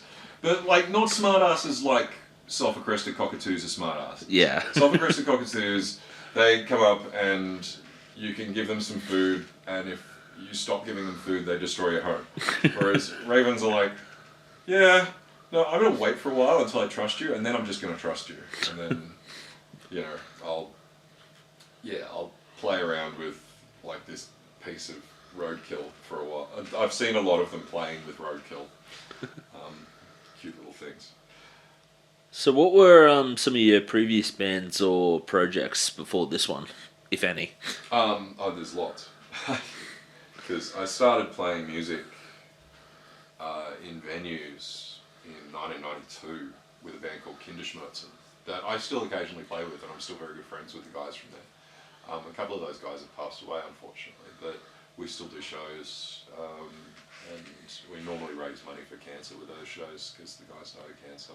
That was industrial kind of metal stuff, which I wasn't really very good at the time. I'm much better on bass with them than I ever was on guitar. But I also had a weird little three-piece band called Cell Divide, which was just strange songs that I wrote on acid. And playing 5-string bass and with keyboards and electronic drums.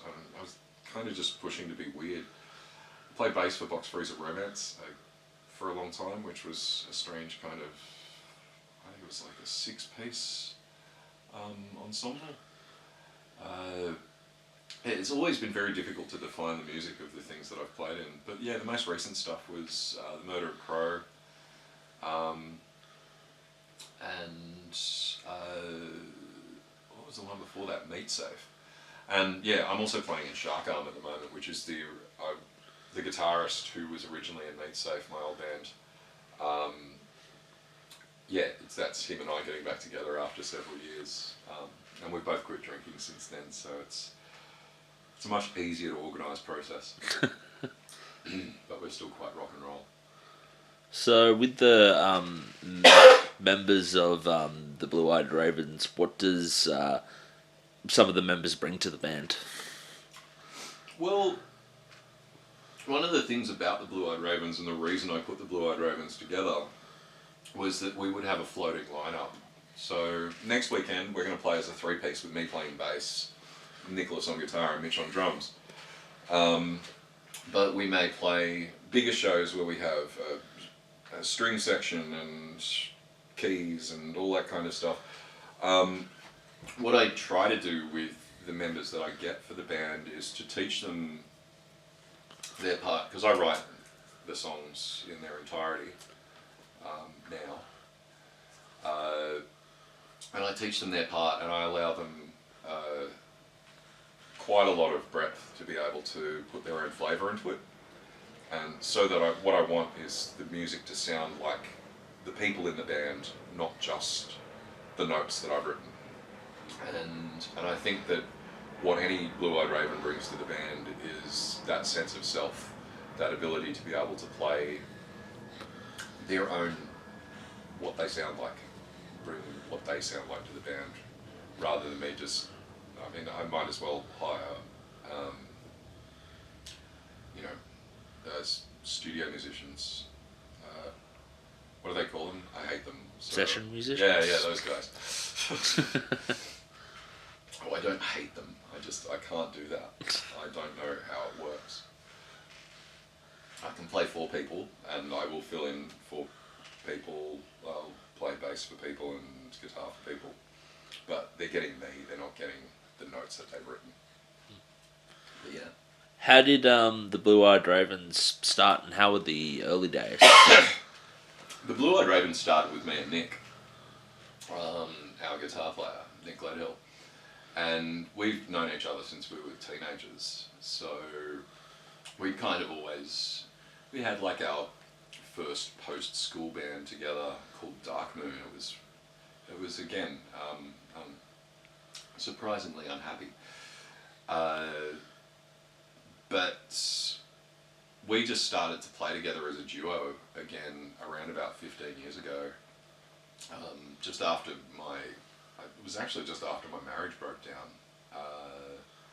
And I put together this band which was the Murder of Crow, and that kind of fell apart as well.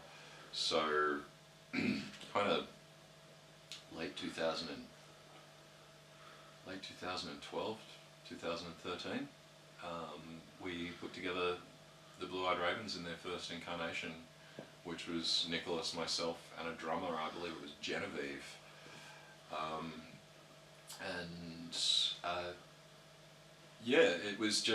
The idea was to bring all of the songs from the previous bands that I'd played with, and I had left out an important one, which is Triangle, which was a kind of psychedelic jam band. But yeah, I keep the Triangle songs in there. The idea of the Blue Eyed Ravens was to cover all the bases that I covered in the past and build music from there.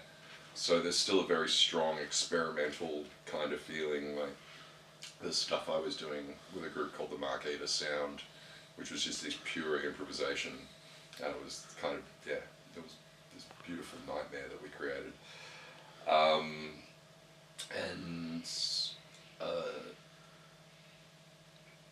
Like Nick and I think we did our first show at the Union, and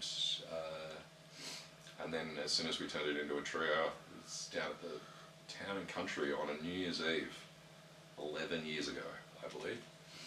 And yeah, since then it's just built and grown and cut down. We've had lots and lots of members come in and out of the band.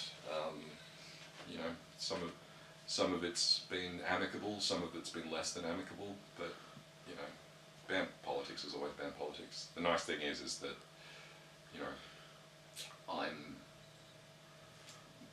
everything stops with me. I make the decisions when it comes to the end of it. But I also don't pay myself any more than anybody else in the band, which I think is an important thing, because one of the big resentment factors that you get with musicians is money. And I try to avoid that at all costs. It's a hard lesson to learn. But yeah. How was the first couple of gigs? First couple of gigs were fun because I was on bass for the first couple of gigs, and I hadn't really played any bass for quite a while, because I'd had quite the old mental breakdown after my marriage. My marriage broke down. A friend of mine was murdered in 2009, and it sent my mental health into a torrid spiral.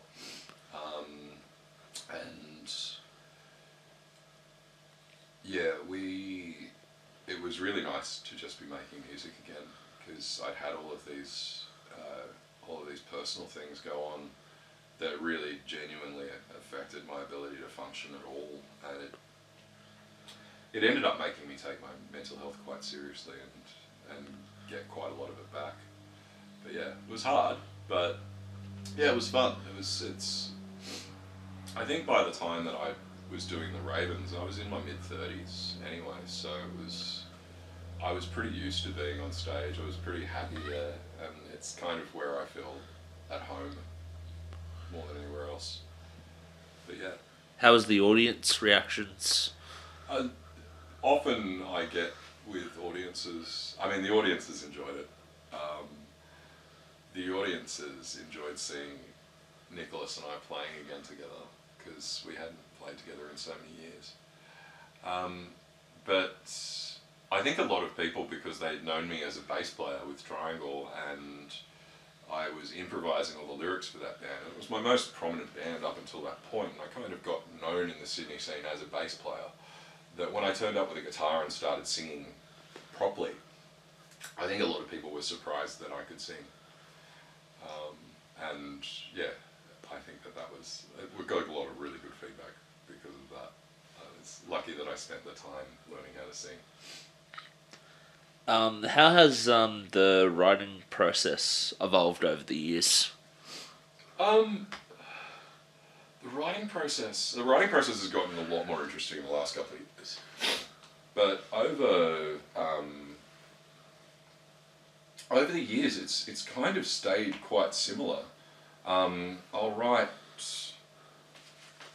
2 or 3 drafts of a song just in longhand, and then I'll start writing the music to it. I'll try to sing it out, and then I create a chord shape around that, and the melody line gets written with the verses on paper. So I kind of write it like poetry, but then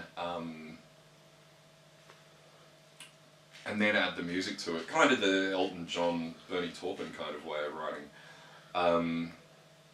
But that has evolved over the years. Very little as far as my songwriting process is concerned, but I think I've taken editing more seriously, and actually trying to write a good lyric really well is a difficult thing to do, and I think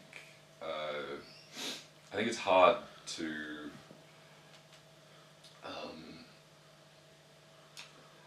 to write a good first draft. I think it's really easy to write a rubbish first draft, and I think it's really easy to write a crappy song that's easy to play, and just whatever. I'm angry at the world, and I know 3 chords. But yeah, what's happened in the writing of music in general has become more interesting. I joined a group of people about 10 years ago called Violence in Action, which was all based on game pieces similar to John Zorn's Cobra work. And since then, the writing for the orchestra has been really interesting because I've been writing it as a game manual.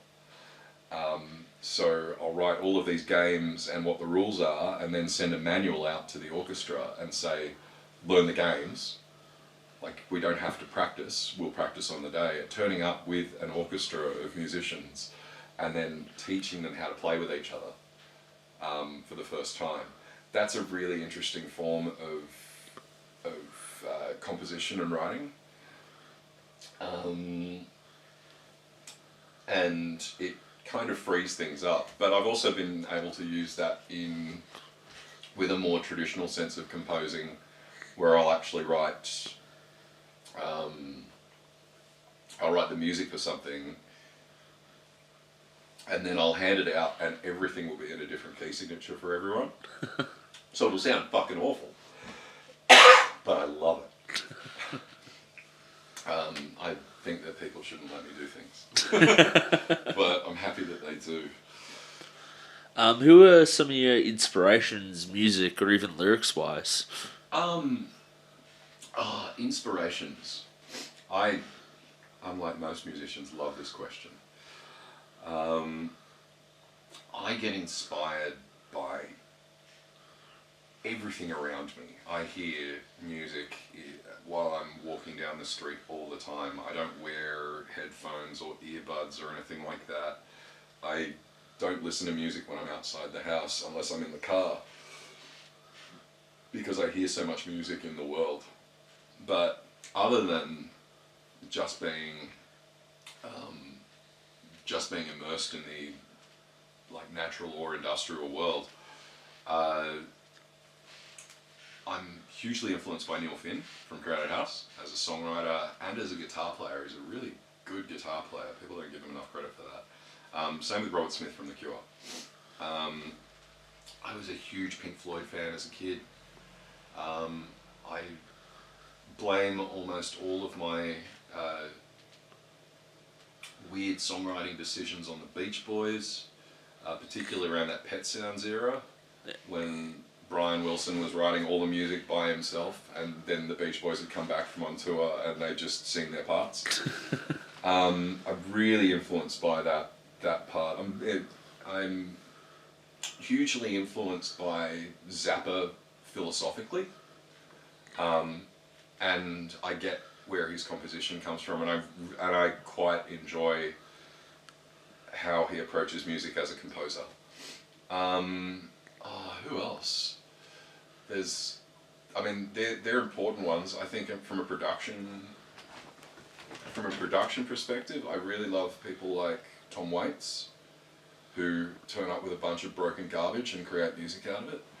Einstürzende Neubauten, for the same reason, who are a German band from the 70s that still make music. And they make a lot of their own instruments out of bits of metal and old synthesizers, but they're still kind of technically a folk band, but it's just there's something beautiful in the horrible grating of destruction. But yeah, they're big ones. But yeah, I don't really have a lot of, I like Primus. And They Might Be Giants are my favourite band in the whole world, but my band doesn't necessarily sound like that. But, I'm influenced by whatever I'm listening to at the time as well. I find that when I'm writing, I'll often be listening to a whole bunch of different stuff that will affect how I write. So, currently I'm listening to a whole lot of John Zorn soundtracks at the moment in the car. And that will come across in whatever I write the next few weeks. Although I'm going on tour, so it doesn't matter. I'll write on the road. Have you guys recorded any material? If so, what was the process / processes? I don't know. Anyway, I think we've done 4 releases so far. The original release was done with the Murder of Crow band, so that was done years ago, and that was done in a studio with a mixer producer and done very traditionally, like as a 4-piece band, until I started saying, hey, can I lay down like 8 guitar tracks on this? And they let me. But the other recordings, the most recent recordings, the Ambient Bird Noises is the first record that we did as a full Blue Eyed Ravens project with that in mind, and that was fantastic. That was all acoustic instruments. We used no drum kit. We only used hand percussion. Nice. We created a big sounding rock album using all acoustic instruments. I think we had a fretless bass. That was the only electric instrument on the album. Oh, that's really cool. And we did it. We did a lot of the recording live. We did a lot of overdubs, a lot of multiple miking of instruments to get different proximity effects. So that you'll get less bass if you mic something up far away and more bass if you mic it up close, that kind of thing. And that really went well into the next album where we, all chains were released and we could use any instruments. So we used a lot of electronic instruments, but I tried to make everything played. So with Rivers and Bones, we had a lot of, I think when you own a gong, you should use it. So I used the gong quite a bit, and we used quite a lot of timpani on that album as well, because I said so. And Mitch seemed excited, he's my drummer, and also my co-producer. But yeah, we do everything at his place. We have good microphones, good software, good mixing desk, and an unlimited amount of ideas. So I'll turn up with a whole bunch of different instruments. I think last time I went in I brought a recorder, which I don't really know how to play, but I had fun. But yeah, we just make a lot of sound. I think I used a duck whistle as well on the last album, which is on the upcoming album. At the same time as we were recording Rivers and Bones, we recorded a children's album in the background. Oh, nice. So we do all of the serious recording and then go, okay, you want to play through the kids' songs? And we play through the kids' songs, and we released that kids' album later in the year last year after we released Rivers and Bones. The next album is...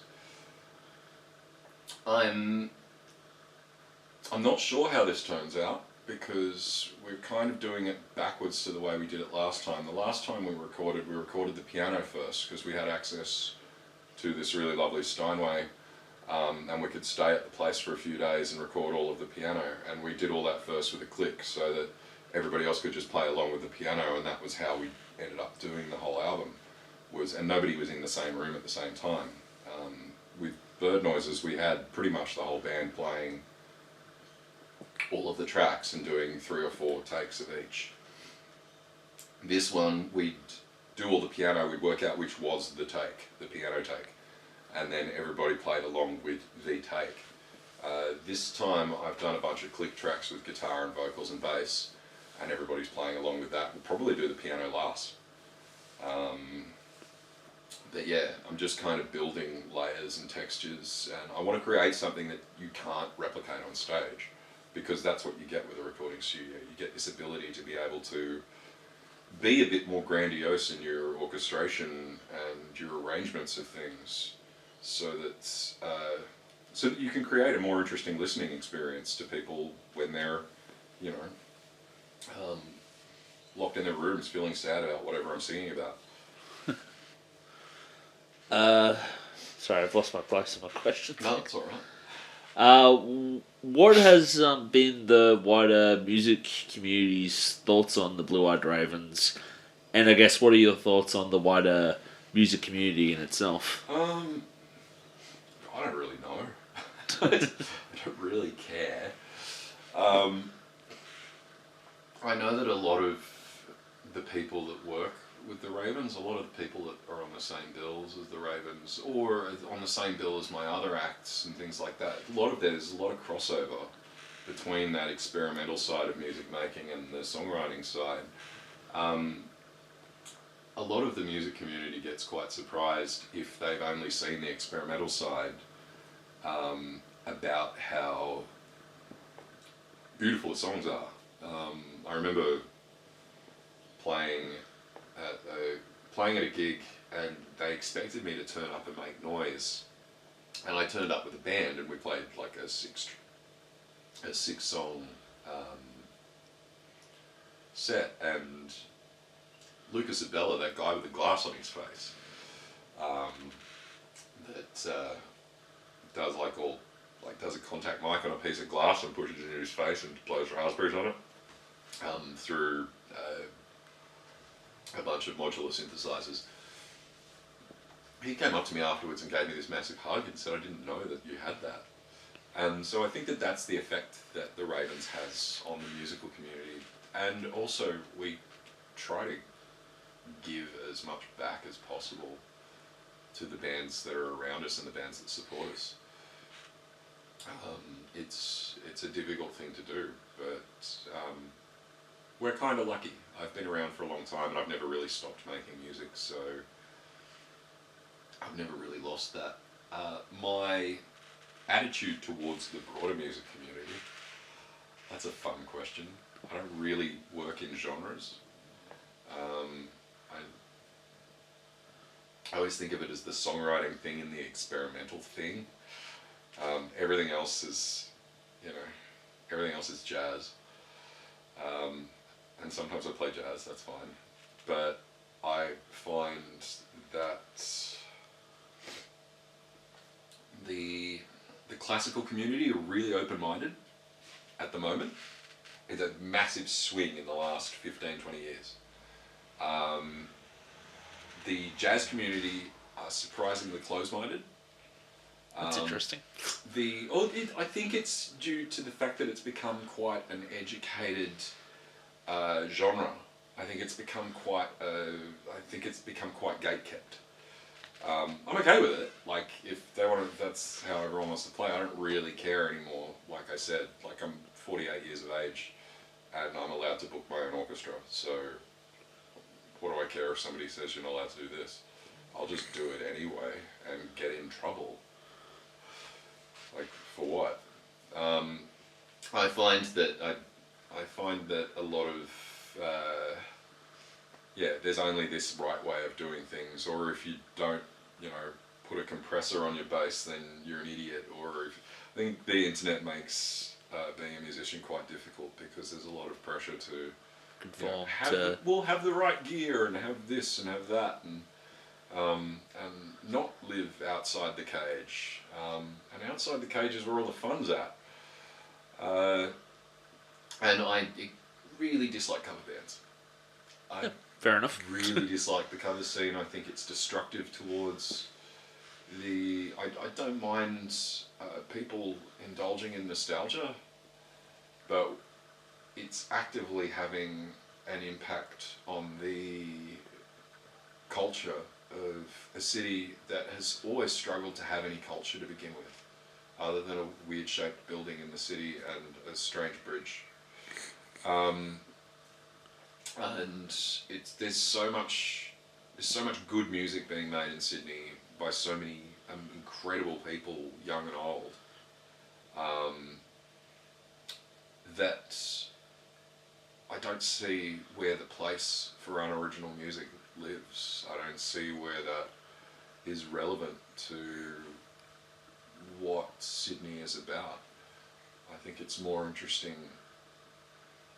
I think the world would be a more interesting place if the guy playing acoustic guitar at a pub in the Rocks was playing something that they wrote.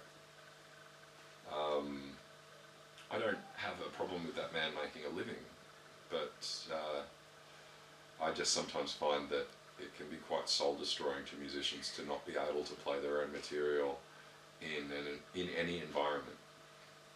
It's part of why I'm doing these solo tours, is so that I can play my own material in any environment.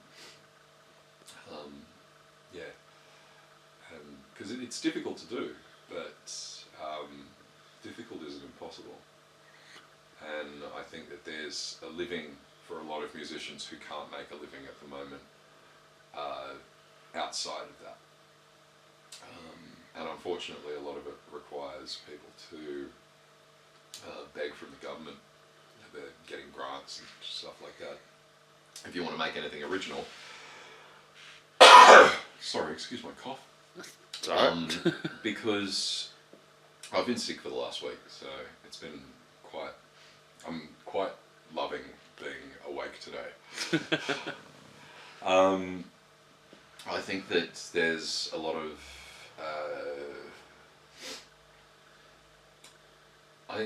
interest in creating something original, creating something new, creating something groundbreaking. But I still think that there's a lot of gatekeeping in the musical community, and people are desperate to hold on to the thing that's theirs, and I get that. But if you don't support the next generation, who's going to support you when you can't support yourself anymore? Yeah. It's ridiculous to think that you can just keep doing the same old damn thing over and over again. Like, regardless of what, there is a real thing about, like, I do love giving my audience a good show, but they don't get to tell me how to put it on. Like, I'm not going to play the same damn songs over and over again just because it'll be popular. And I've sometimes thought that about the song We're All Dead, because there are sometimes I just fucking hate that song. I can't stand it, and I don't want to ever play it again. And so I take it out of the set for a while. And it's good for me to take it out of the set for a while, because sometimes that song, like, it'll tap me on the shoulder and it'll make me think, well, have you thought about playing it differently? Have you thought about, like, just completely changing the melody lines as you sing and things like that? And it pushes, like, that kind of thing pushes me. But having to reproduce the same thing over and over again, that's soul destroying. I don't know how some bands do it. It's assume it's for the money. I don't know, but yeah, I think that there's a huge gap that people are desperate to fill. There are musicians that are desperate to fill a gap in our culture that is a local community rather than a scene, because scenes are exclusive and communities are inclusive, and I think that that's where we need to look as community rather than community and culture rather than scene and subculture. Yeah. You can. I drink a lot of coffee. Like that's another important thing. You can skip this question if you want to, but who have you managed to annoy in your time as a musician? Oh, lots of people.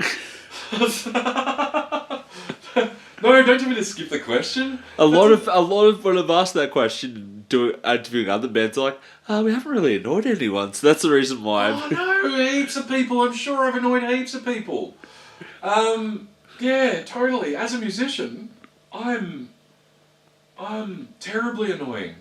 Like when you get me as a bass player, this is just. When I was about 18, I think, and there was like an open mic at the KB Hotel on Devonshire Street, and somebody was playing Gloria, and they wanted me to play bass. So I immediately went. And apparently that was the wrong thing to do. Wasn't invited back. But a lot of stuff like that. I used to annoy band members when they insisted I play with a pick, and I'd go and I would play with my fingers just to be contrary. Yeah, I can be thoroughly irritating to work with, and I understand that. I think there's something beautifully freeing about understanding how annoying you can be, because then you can temper that when you want the job done. But yeah, when I get fun, I have a great deal of trouble controlling my impulses musically, and I will go berserk in a way that doesn't have any concept of time signature or key signature, and that's, I'm sure, very irritating to people. Yeah, I don't colour within the lines. Is there anyone in particular that I've annoyed?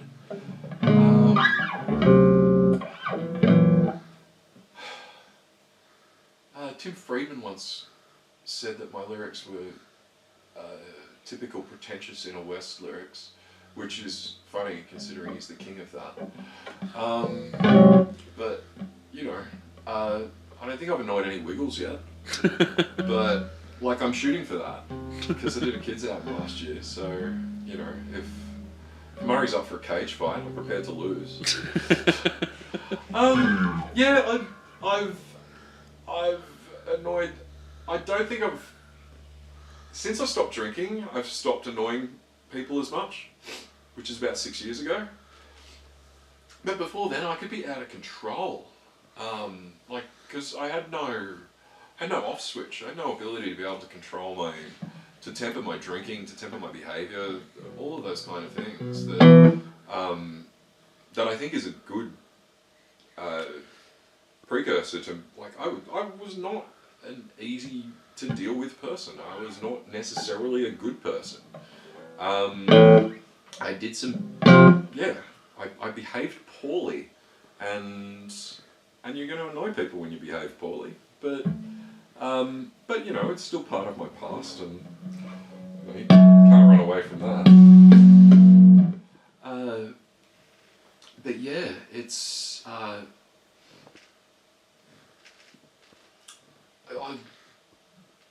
think the first person I really annoyed was Vic from Box Freezer Romance, Vic McEwen, and I think he ended up ousting me from the band because of that, because I just wouldn't.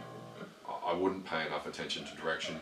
He didn't want chords in his songs played by the bass, and I found it at that time in my career that if I put my finger down there, then that happens. I couldn't help it. It was just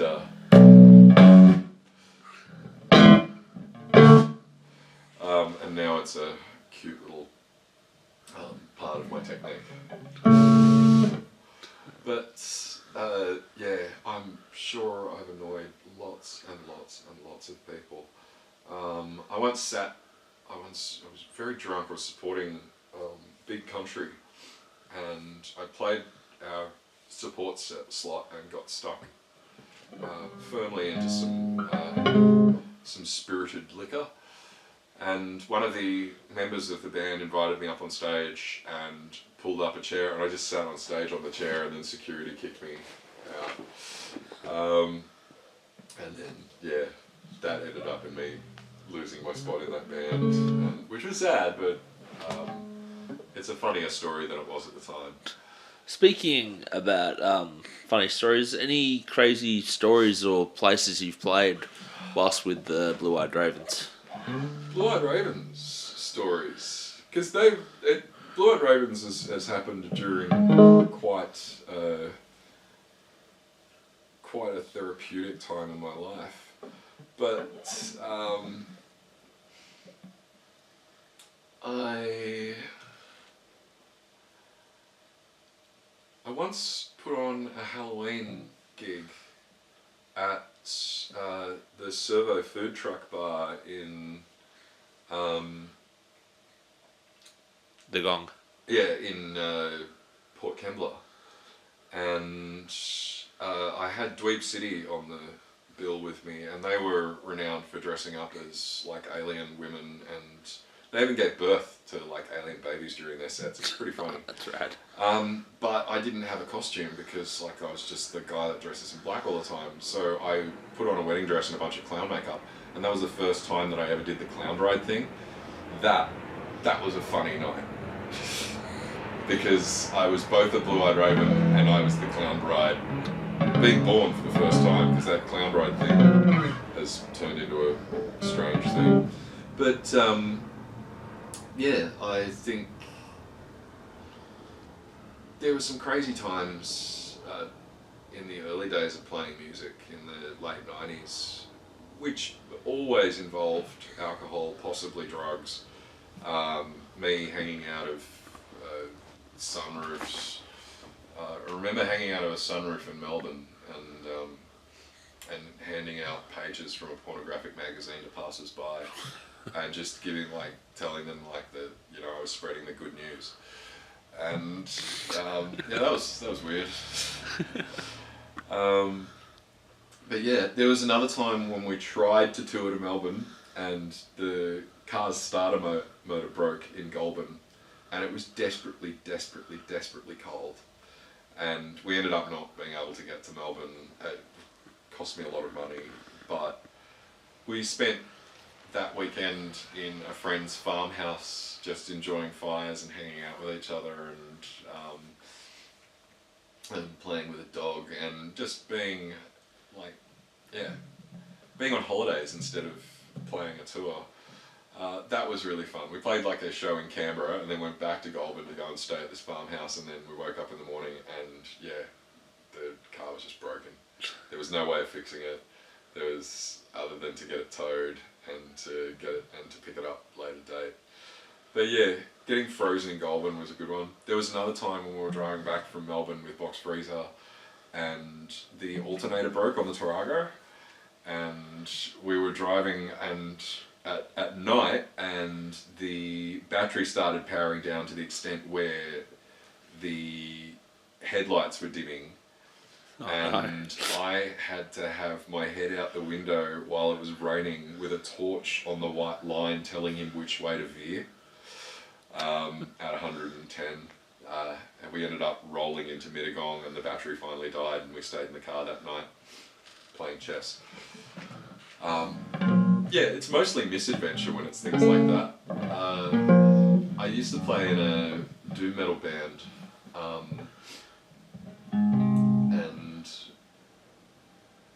bunch of shows in Newcastle, and they were always fun, where we'd play at the Croatian Club and play this horrible music, or at the Hamo station, and then we'd all crash at this warehouse where local experimental music guru guy Ed lived.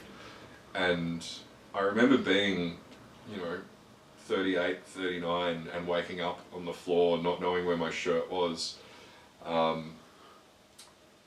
and seeing just bandmates everywhere from all the different bands, and just going, yeah, this is awesome. Like, this is what I was supposed to... I'll bet all my friends who are my age aren't having this much fun. Waking up on a floor in Newcastle is always fun. So what is the future for the Blue Eyed Ravens? Well, I have the next 3 albums written already, so we're certainly recording those. That's the main future. I would like to do that one big show every year. I think that that's also a big future for us. And yeah, I think to record this series of albums that I have in my head, there's like lots of scrolls. Is that the next one? Yeah, this is the next one after the one that we're working on now. This is Torn Up Love Letters. The next one is on this music stand, which is Ceci n'est pas un canard, which is This Is Not a Duck in the French. So getting those recorded is probably the single most important thing for me anyway. And to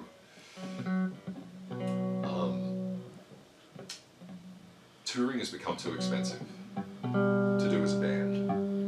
I think the recent cost of living, the fact that people aren't going out as much because of that, I think it's it's prohibitively expensive. The price of petrol, since we stopped buying petrol from Russia, it's doubled in price. So yeah, thanks Putin. I just watched how internationally it worked. It was as soon as we did the trade embargoes on Russia that petroleum almost immediately doubled in price. It was crazy.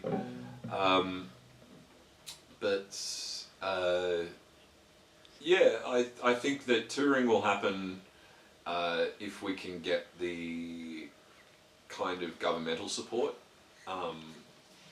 I have somebody that helps me write grants, so hopefully that will be a thing that can help fund that. If we can do it on a grant, then I'd love to get them down to Tasmania. I'd love to get, because I perform at Mona quite often now. I'm doing another show there in September, and I'd love to take them back down to Melbourne. I'd love to take them up to Brisbane and all over the country. But at the moment, my personal touring is going to be solo, and the Blue Eyed Ravens will be largely a recording band with support gigs wherever we get them, anything that we're offered, and then do that one show that we curate ourselves, where it's a much bigger performance, and we do a lot more. Yeah, I mean, just give everyone a lot more songs. And I think doing it in 2 sets is a better way than just playing for 3 hours. I think you give people the experience of seeing a full set of music, and then giving people a new experience of seeing a full set of music as if you were going to see 2 different bands. And I think that's better than trying to get them to sit through 3 hours of music. That's really hard. That said, next Sunday in Newcastle, 2 hours non-stop. I'm doing it. Nice. Me and acoustic guitar, 2 hours non-stop. I'm going to earn my money. Any words for the audience who's unfortunate enough to watch this? That's a self-dig, not... It's not.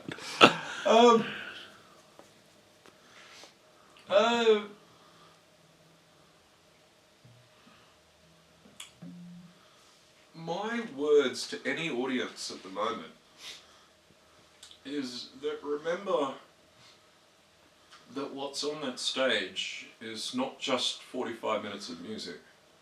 What's on that stage is years of practice, years of learning a craft, years of like months of getting a song from the point where you first put your pen on the page to where it's actually able to be, you know, rehearsed, recorded, put onto whatever medium, and then given to you as a live performance. Like that there's a lot of time that goes into that. There's a lot of effort, and these people who are singing to you and playing to you are genuinely playing their hearts out. So don't talk over it. All right. Last question. Plug anything you want to plug, your social medias, your Spotify's, your bleep bloops or whatever. If you type Josh Shipton and the Blue Eyed Ravens into Spotify, you'll find our page. If you look for Josh Shipton Land on Twitter Threads and X, or just find the Blue Eyed Ravens or me personally on Facebook. It's pretty easy to find. Like, I don't have a John Smith name, so it's easy just to type my name into things and you'll work out what I'm doing. But please go to the Bandcamp. That's where we get more digital income than anywhere else. Streaming services they're an advertising platform. They're a paid advertising platform. It's not a place. It's not an income stream. It's not a realistic income stream for 99% of the people that use it as a musician. It's ridiculous to consider it an income stream in the current format. See the interview I did with the Financial Review about it. It has nothing to do with your local musician, Spotify and all that kind of thing. If you're listening to us on Spotify, you're not really helping us that much. It's great. Like, I'm glad that you're listening to the music and I don't need the money from it. The fact that I'm happy to give it to you for free. But if you want to help musicians, go to their Bandcamp pages, buy their albums, use it as a form of donation if you need to. I don't have a Patreon or anything like that because I do fine. I don't need any more than what I have. But it's a hard landscape out there. So yeah, just when you're at a show, when you come and see either my show or my Ravens show, buy a shirt. Fair enough. Buy a shirt. If it doesn't make any sense, even better. You can not explain it to your family when you wear it. All right, awesome.